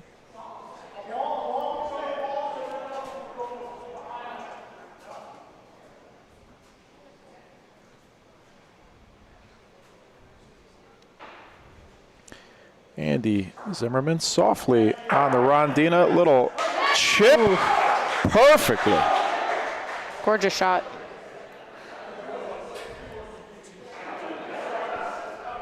Two balls back for the Billy Goats, a chance to take the lead. Not easy to do. Billy doesn't want to leave this one short and cover the line, but he doesn't want to leave it too short. If it's a couple inches short, it's fine. He can use it to play on it. This one is too short. Too short. Does leave the line open. He's not going to hate that ball. He's going to try and correct here. This one cannot be short. If you burn this ball, it's fine. You got Paulino to touch in the back. The line looks real good. If it stays up just a little too much, Rondina. Only 1 point for the Billy Goats. But a frame win. And Paulino back in the hands of Alex Guerra. Let's see if he goes back to that left side of the court. Thank you to the Billy Goat Tavern for sponsoring the Bucktown Billy Goats. It all began in 1934 when Billy Goat Cyanus founded his tavern. It immediately became a favorite home of Chicago journalists who helped the legend continue to grow. From the infamous curse on the Cubs to the classic SNL skit, Cheeseburger, Cheeseburger, Cheeseburger, the tradition lives on. Butt in anytime and catch CBL matches live at the Billy Goat Tavern all season long. 8 locations throughout the city and the suburbs. BillyGoatTavern.com. Shout out to everybody watching at the Billy Goat Tavern. Long Paulino here from Alex. Just about the limit of where you can throw Paulino. Paulino, folks, can only go as far as that opposite pointing line. It's very faint on the camera, very hard to see, but if you look at the right side of the court, you can see the dash coming out from that right wall. That line is 6 feet out from the backboard. Chris Prokop is going to love that ball. And Prokop struggled to point at a similar location side to side on the court, but about 10, 15, 20 feet further up the court, closer to half court. I wonder if Alex threw that a little bit deeper than he meant to, possibly.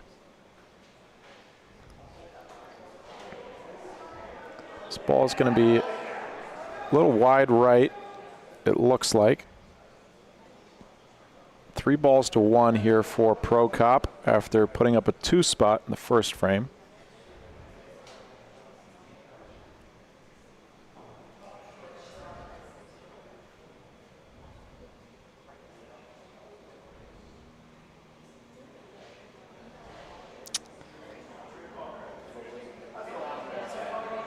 Uncharacteristic there, Val. Yeah, I think timeout's a good call there. Just take a sec, take a beat. He's going to try and decide where he wants this ball. I imagine he goes Rondina's side, have another ball out towards his ball on the left here. Folks, thank you so much for tuning in, for sticking with us all throughout the season and now into our inaugural playoffs. As the Penguins rile up the crowd a little bit here. If you haven't done so yet today, please click the thumbs up button. We're at 95 likes, folks. Let's get that to 100, please. And if you're not subscribed to the BBN, please subscribe. What that does, what all the likes, subscribes, all the comments in the chat, what that does is just shows YouTube that people are interested in the content that we're putting out, and it means that our content gets pushed further into the YouTube algorithm and out to people who otherwise would never see semi-pro bocce. That's why it's so critical. That's why we ask so often, please like, comment, and subscribe. Chris, Pro Cop, Paulino to the right corner, makes himself some room. I'd love to see this from Chris. Perfect hit, Chris Pro Cop. That's even better than cleaning the ball. Makes a ton of room for himself. Is Chris going to put up 5 points in 2 frames against Alex? It is seeming like it, Mikey. In a game where Pro Cop comes in as the underdog on the single side, the strategy, we assume, is for the Penguins to mitigate Guerra on the single side and try and capitalize on the double side. Alex wins 5 out of 7 frames on the single side in game 1, and now Pro Cop puts up 5 in the first 2 frames on singles.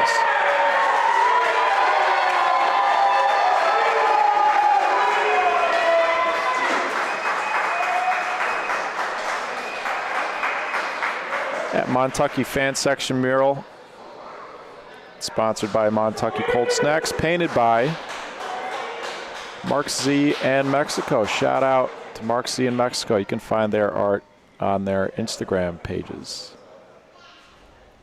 Go ahead, Mark, put it in the chat. Put your art handle in the chat. Bridget Reedy, big momentum ball here for the Park Ridge Penguins, and she's gonna love it. That is an absolute peach. The crowd loves it. Andy Paulino's in play, so he's going with the underhand topspin shot in case Paulino moves. Little trickle there. Penguins maintain the point and ball advantage now. Bucktown Billy.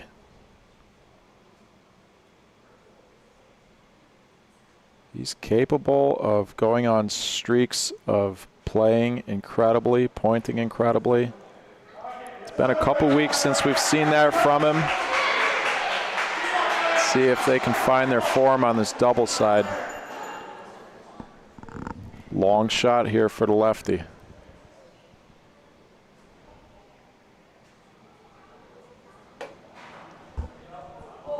Just misses. Sean puts just a slight hook on that ball. Doesn't come into play a ton on these synthetic courts, but does affect his shot. Switching back to underhand, solid connection, but ball advantage back to the Bucktown Billy Goats.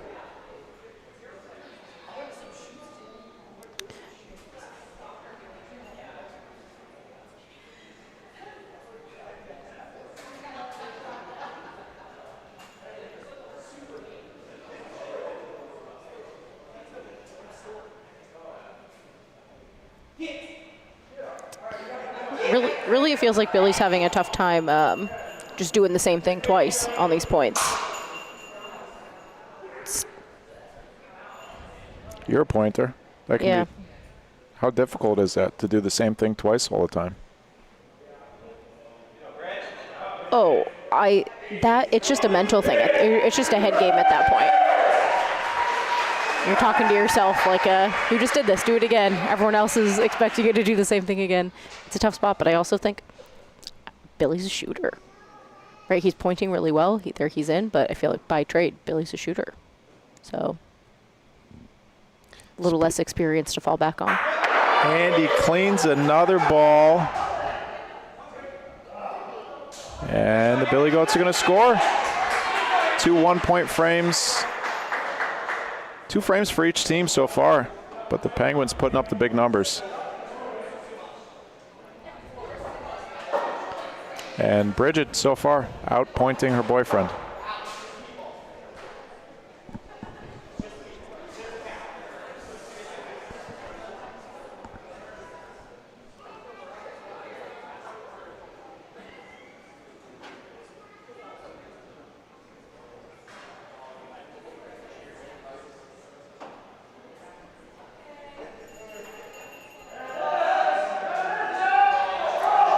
Alex Guerra, there's the ball that he needed. Yeah, I don't expect him to let Chris score in this frame. Billy Goats strung together 5 frames to finish off game 1, but back and forth so far here in game 2. Chris Prokop, solid connection, hangs around for the point, sets himself up nicely.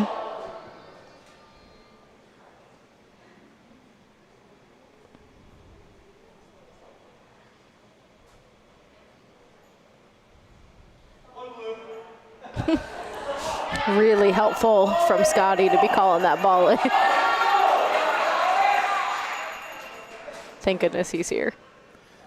Big target here for Prokop. He would like the ball clean. Pretty sticky zone for a lefty on this right sideboard. Hits it clean, maintains point. 2 for 2 for each player in this frame. Alex is going to try and force him to do it again.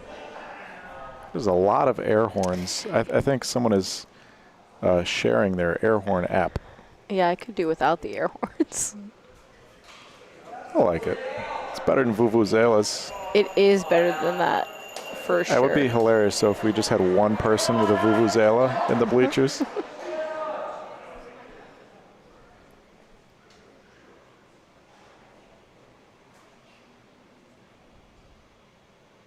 We could probably get one for the fans. One of these days, I'll just replace myself with a bike horn. Perfect.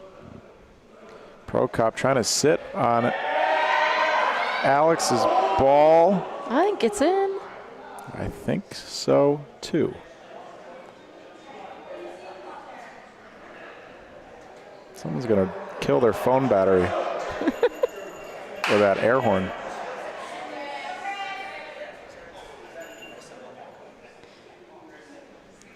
Scotty Sandville back there. Nobody's a bigger fan of Alex than Scotty Sandville.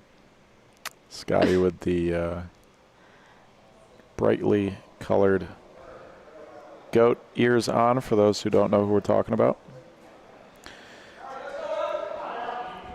Last ball, the frame here for Alex Guerra. We were wrong. Prokop's ball is a little bit long. Pretty safe roll here for Alex, as long as he doesn't send it 3 feet past.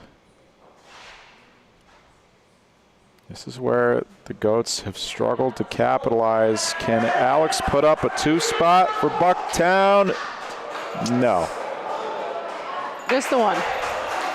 But I think Alex, there was no way Alex was going to let Chris get another frame on him. Thank you to Chaos Brew Club for sponsoring the Bucktown Billy Goat Chicago's home for passionate beer lovers and aspiring brewers. The only home brew club in the city with a dedicated brewing facility offering pro-level equipment, fermentation rooms for ales and lagers, and expert guidance for all skill levels. Whether you want to brew your own creations, learn the craft, or simply enjoy great beer with great people, Chaos is where Chicago brews together. chaosbrewclub.org. We got to get a seat like that for the booth. I would love a seating with a back. That'd be great. You're not even sitting down. I'm not right now. No. Too much nervous energy. Paying attention to this game? Can't sit down. Jessie's got to do one match once a week, and she needs a special seat. I didn't say we needed it. Just said you'd be nice.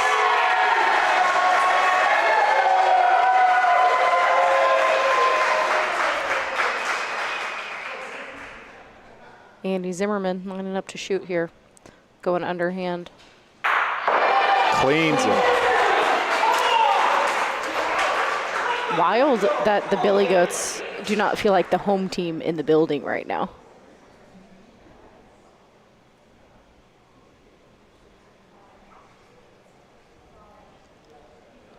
Bridget Reedy coming in. That's 2 good points for Bridget in this frame.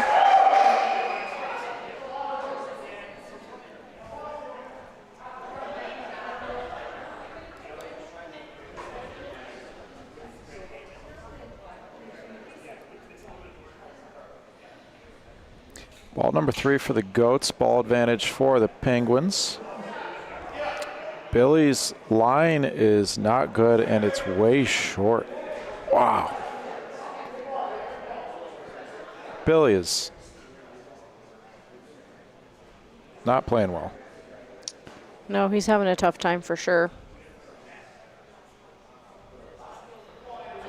But like you said, it's been 50-50. He's been back and forth. The stats are exactly that. He's 10 for 19. One great ball. Great is I'm trying to say something nice here, but one good ball and then one really bad ball. It has to be something mental. And maybe I wonder if this lineup switch for the Penguins comes into it. That Sean Crone cleans one there. It's a mental, that's what it is. It's a mental play, putting Bridget in next to Billy, especially when she starts pointing better than him. I think there's a lot happening here. The energy in the room is very heavily Pang Gang, where it wasn't in the first game. I think it felt pretty even in the first game, but with the Penguins losing the first game, the crowd that is pretty evenly Penguin and Billy Goat fans is leaning Penguins now. People are literally out here with Penguin hats on with Billy Goat ears on top of them. Yeah, absolutely. It's very, it's an even crowd for sure. So I think people want to see a game 3. So they're rooting. They're big Penguin fans right now. And I think if we see game 3, it'll be we're rooting for a good bocce crowd. Even still, when there's big shots, people are rooting for the Billy Goats. But they're definitely rooting Penguins right now.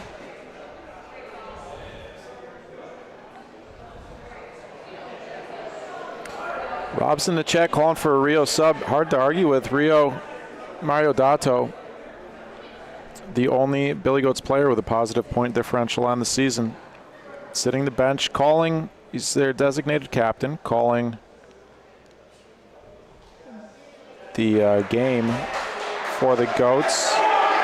But like I said, on the bench with the only positive point differential on the team and a 65% rolling percentage, which is 7th in the league.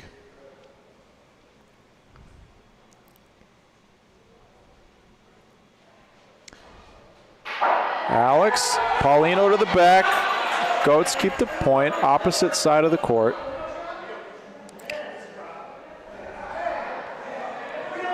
I don't think that the Goats will make a roster change here or a lineup change here. I think even with Billy struggling to point, this is the game plan. They're sticking with it.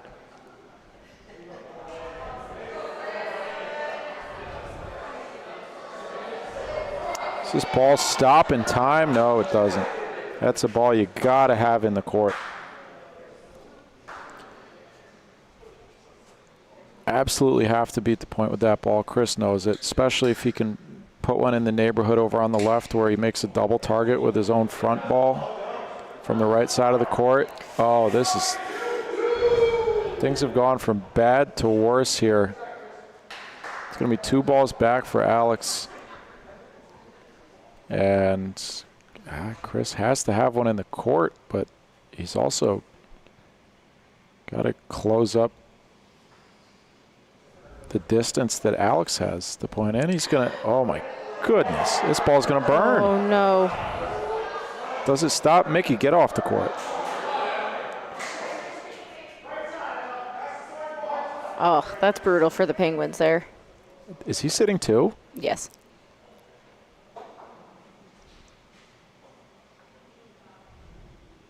Wow. 4-point frame handed to the Bucktown Billy Goats. Double side gonna have gonna need a big frame here.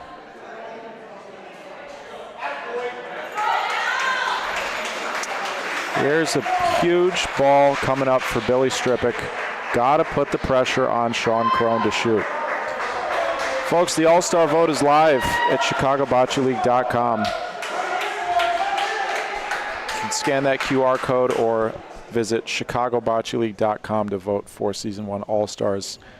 We will be selecting 6 players from each of the 2 divisions to represent their respective divisions. You, the fan, will get 33% of the vote. 33% will also go to the players, and the remaining 33% will be for the media, will belong to the media. There's this big pressure ball that we talk about, and Billy puts one right on top. Sean probably shoots this off the wall. Not sure. Yep. And the Billy Goats, as the ball stop, trying to put the handbrakes on that back ball. Peyton is going to call for some assistance from Kevin Keating. Make sure you like and subscribe to the BBN. Folks, we appreciate it. 107 likes. Like to see that. Love to see it. Over 100. We appreciate it.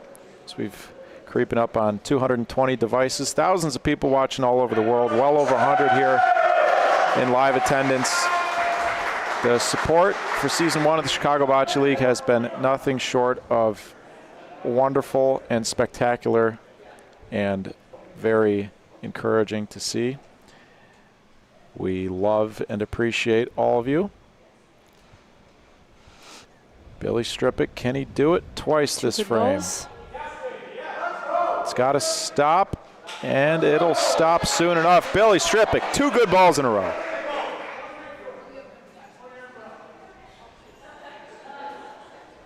Yeah, Flex in the chat.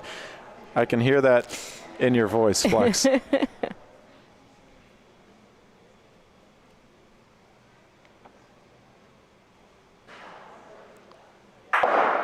Ooh, keeps this ball in play. But Bridget Reedy now is going to have to close some distance, and Billy Goats are likely going to have 2 balls back here. Billy Goats won the first game 12-8. If they win the second, they will upset the 3-seed Park Ridge Penguins and send them packing back to their igloo. That ball is in. Huge ball from Bridget Reedy. This will bring up a shot from Andy Zimmerman. Some of the Reedy faithful in the crowd there. Yeah, big pressure point there from B. Andy Zimmerman going for the stick. Off the wall, cleans it. And the Billy Goats will have the last ball of the frame. Penguins need to make a comeback here to keep their season alive.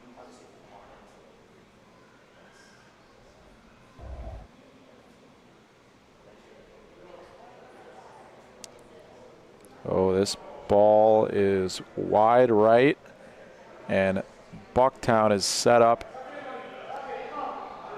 to put up another crooked number. It's perfect speed there from Bridget, just looked like it came right out of her hand. I almost think maybe she just went into the wall early. I think she was using Rondina. Didn't quite see the line that she took.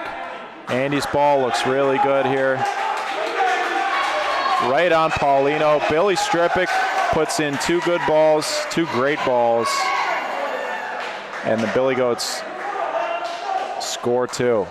2 points away from a rematch with the Fulton Market Butchers in Wednesday's semifinal. How about these shooting numbers for the Billy Goats? 22 for 27. Andy and Alex both shooting really well. It's good to see. And the Penguins struggling, only 12 for 23 on the match shooting. Do you feel like most of those misses came from game 1, though, if I'm remembering correctly?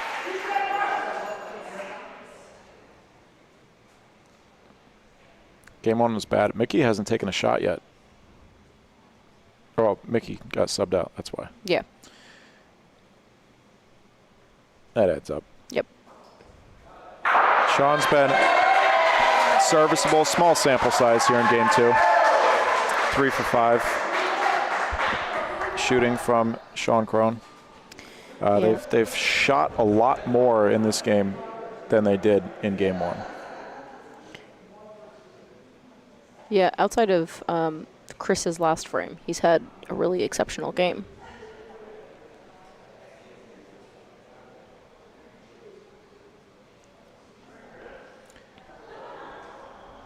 This ball is going to be a couple feet behind Paulino. Alex will point on it.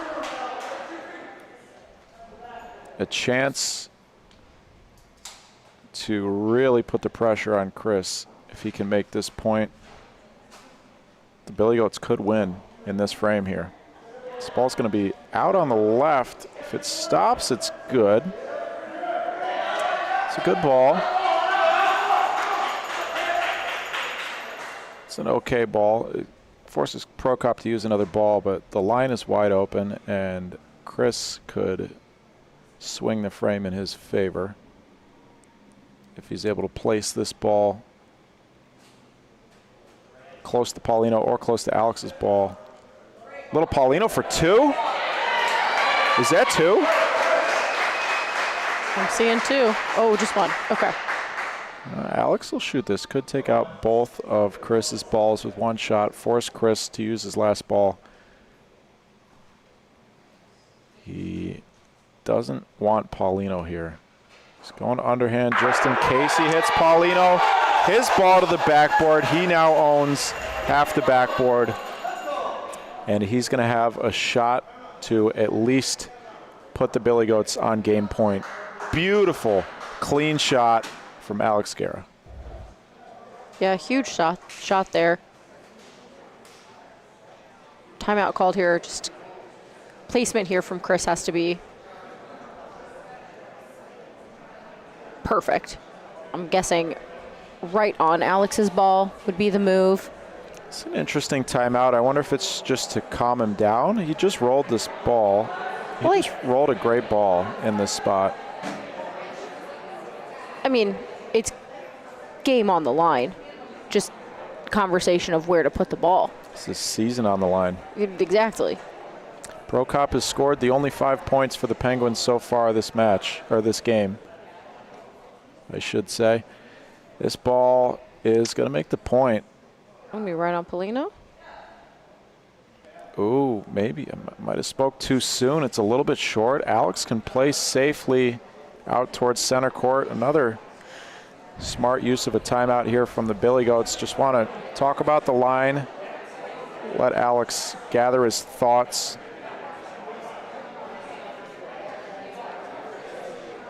Are we considering shooting?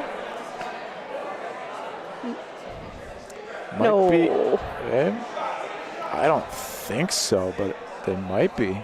It looked like they were looking at ricochets there. I can't imagine.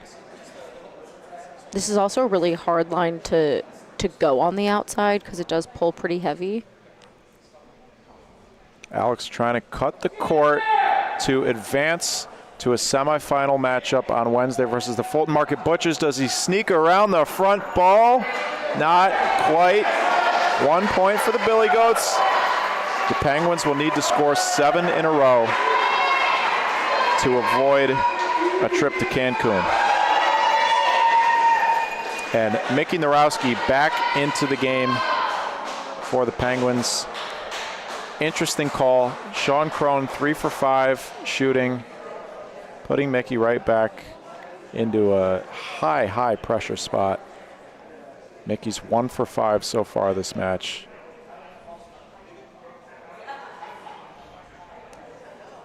Going to be important for Mickey to shake off game 1. Billy Stripik. That's 3 good points in a row. what we call a death ball. Deep waters, up in front, not a big target for a righty. Mickey's going straight ball, 1 for 5 so far this match. Back into the game. Huge miss.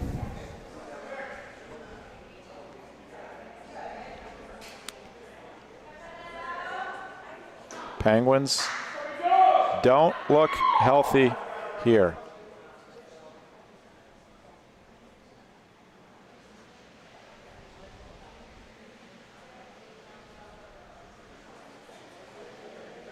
Paulino to the backboard. That's what they needed. And about 5 feet here now for the Billy Goats. Billy's going to point. Big hit from Mickey. Great correction. But ball advantage for the Goats and only 1 point between them and advancing to the next round of the playoffs. Billy is going to love that ball. It's in, but there's plenty of room. I thought that was going to be a lot closer. Yeah, tough to tell on that back 6 feet where it's going to stop.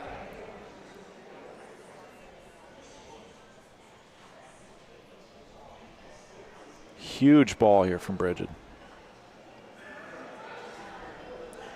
She's going after it. Does she have the speed? No. Could this be the last ball of the season for the Park Ridge Penguins?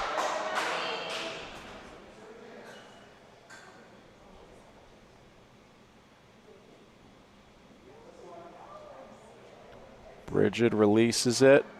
She gave it a chance. It's got to fight around that ball, and now it has to stop. And it does, just short of the backboard. Bridget keeps them alive, at least for one more ball. 2 balls back for the Bucktown Billy Goats. They're both in the hands of Andy Zimmerman, franchise player. Huge ball for Bridget there.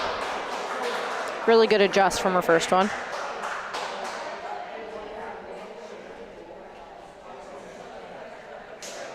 I think you just shoot this ball straight up. Yeah. Or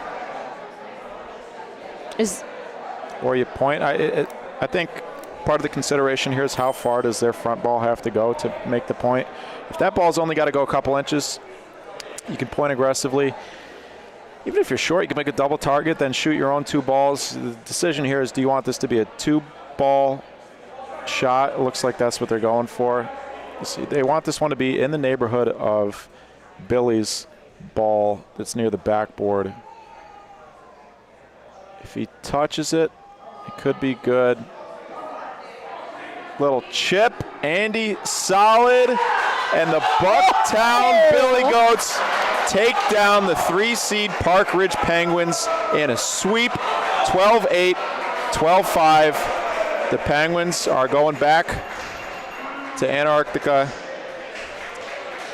And the Bucktown Billy Goats advance to face the Fulton Market Butchers in Wednesday's semifinal. A look at your stats presented by Bocce Labs. Look at that streak from the Billy Goats.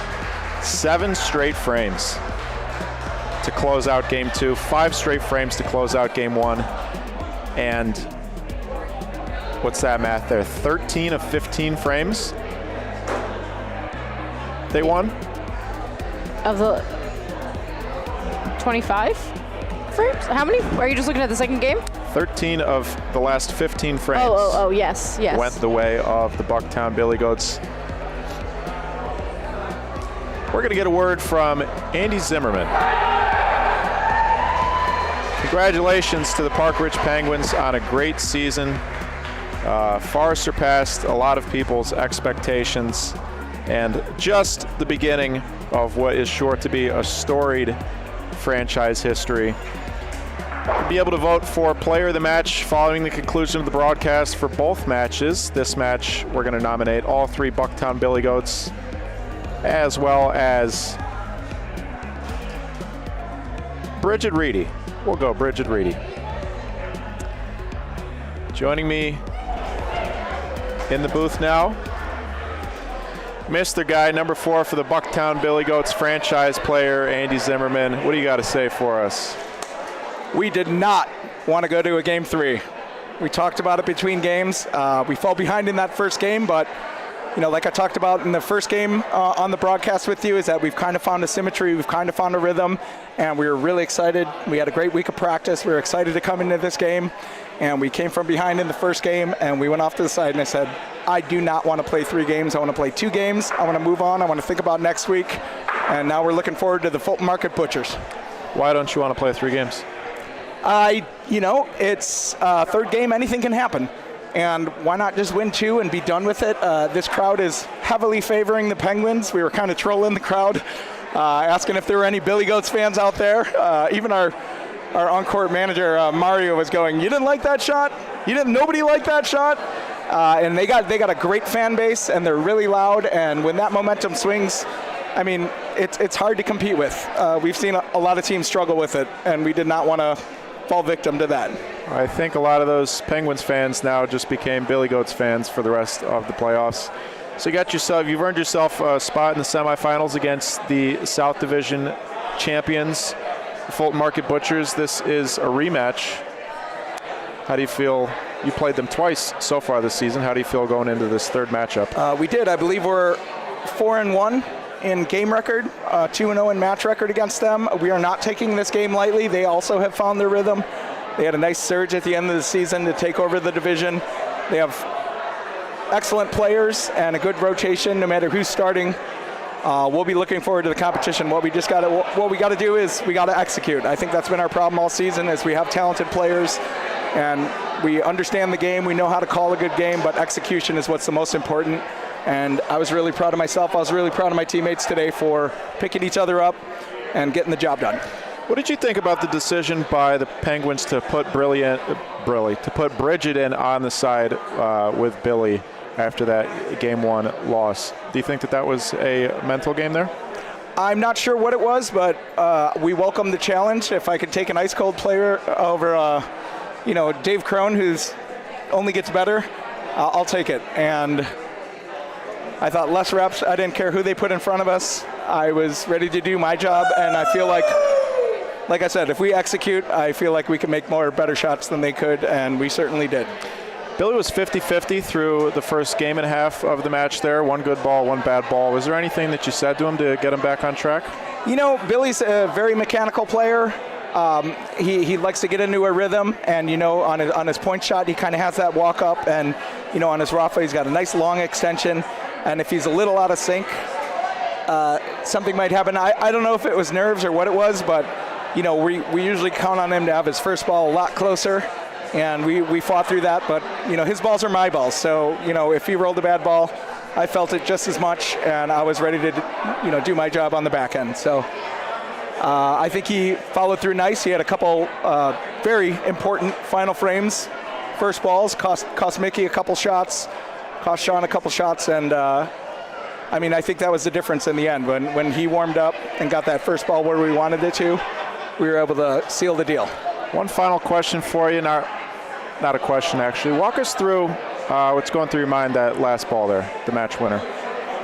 So immediately, Alex and Rio called for a shot and, shoot this ball and we'll be sitting in for one. And I was kind of indecisive on it. And, a back wall shot is just tough. I think even if I hit it, it could go wrong. And so they called a timeout because I was indecisive and I walked to the middle and they asked me what I liked. And I said, I think I want to point on this front ball because if I touch this front ball, I bet I can push it back in. And if I miss, maybe I catch the Polino. Or if I miss and leave it, which I've had a hard time doing all season, if I miss and leave it, all we need is 1 point. So I thought with 2 chances, I could just give it a chance, get it to the back wall. That ball was not short, and I caught it square and worked out good. So I like two chances at a point over, one hero shot, Rafa, because anytime I take a hero shot, Rafa, this season did not go well. Well, that was the hero point there, and none better to do it than the franchise player. Congratulations, Andy. Moving on, good luck against the Fulton Market Butchers. Can't wait. Well, there you go, folks. Your bracket is set for the semifinals. That'll start, those semifinal matches will start Wednesday at 7 p.m. Central. That'll be the Bucktown Billy Goats versus the 2-seed Fulton Market Butchers. And the Highwood Stallions will face off in a North Division battle against the Elmwood Park Eagles. That is North Division on the left, South Division on the right. It's just the way that it worked out. That is not the way that the bracket is intentionally set. We'll be back with more playoff action Wednesday at 7 p.m. We'll be live 3 days from Chicago the rest of this week. That'll be Wednesday at 7 p.m. Central, 6:45. Thursday at 6:45, and then Saturday will be our inaugural championship. That'll be a best-of-5 series. We'll start that. We'll start the match at 1 p.m. Central. We'll start the broadcast at 12:30 Central. We'll have some special stuff lined up for that broadcast, some pre-match interviews, all that good stuff. But between now and then, we will be live from Ohio, from Youngstown, Ohio, at the Lorenzino's Bocce Club with Ohio's first semi-pro bocce league, our sister league, the Ohio Bocce League. That'll be live Monday at 6 Eastern, 5 Central from Youngstown. Until then, you can find us on Facebook and Instagram, Chicago Bocce League, Ohio Bocce League, Bocce Broadcast Network. Go to the websites if you don't use social media. Even if you do, you sign up for the email list. We send out all the match previews, all the match write-ups, all types of information, updates, transactions, all that good stuff. And you can also go to the websites, I already said it, OhioBocceLeague.com, ChicagoBocceLeague.com, BocceBroadcast.network. We're not hard to find, folks. We appreciate you so much for tuning in. Appreciate everybody here in attendance at the Chicago Bocce Club. Thank you to our hosts at the Chicago Bocce Club. Thank you to our stat keepers, our referees. Thank you to Andy Zimmerman and Jesse Morris for joining me in the booth. Thanks to our producer, John Drawn, on the ones and twos. I'm Mike Sheldon. This has been a production of the Bocce Broadcast Network. And until Monday at 6 Eastern, you take it easy.